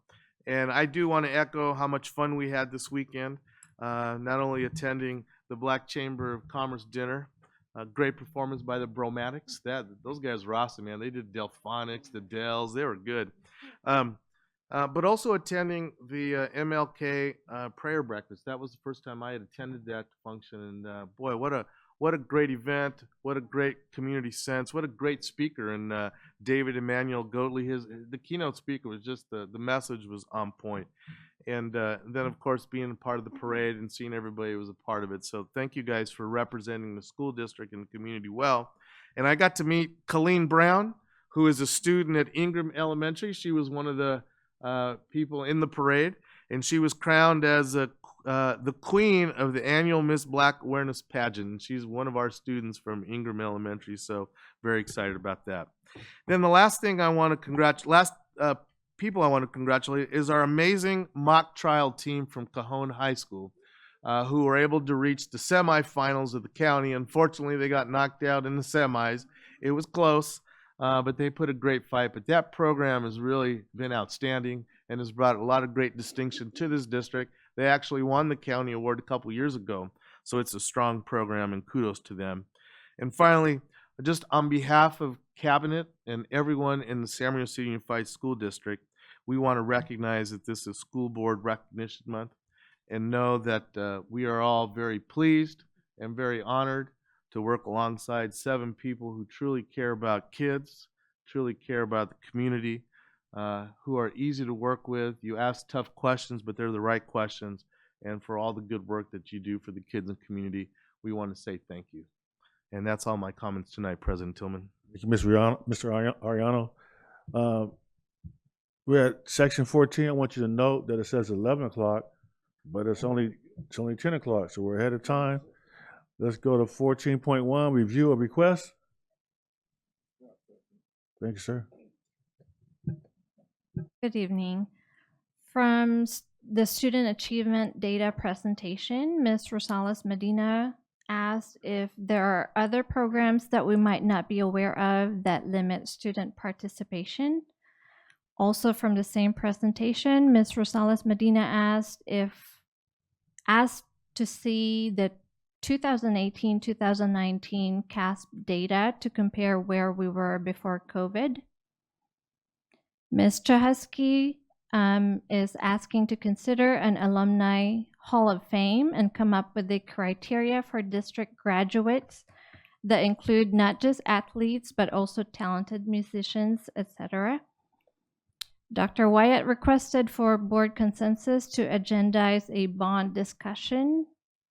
Not sure if there was consensus.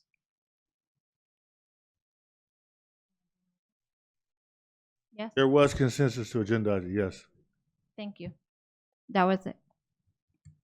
Thank you very much. Entertain a motion to adjourn. Meeting adjourned.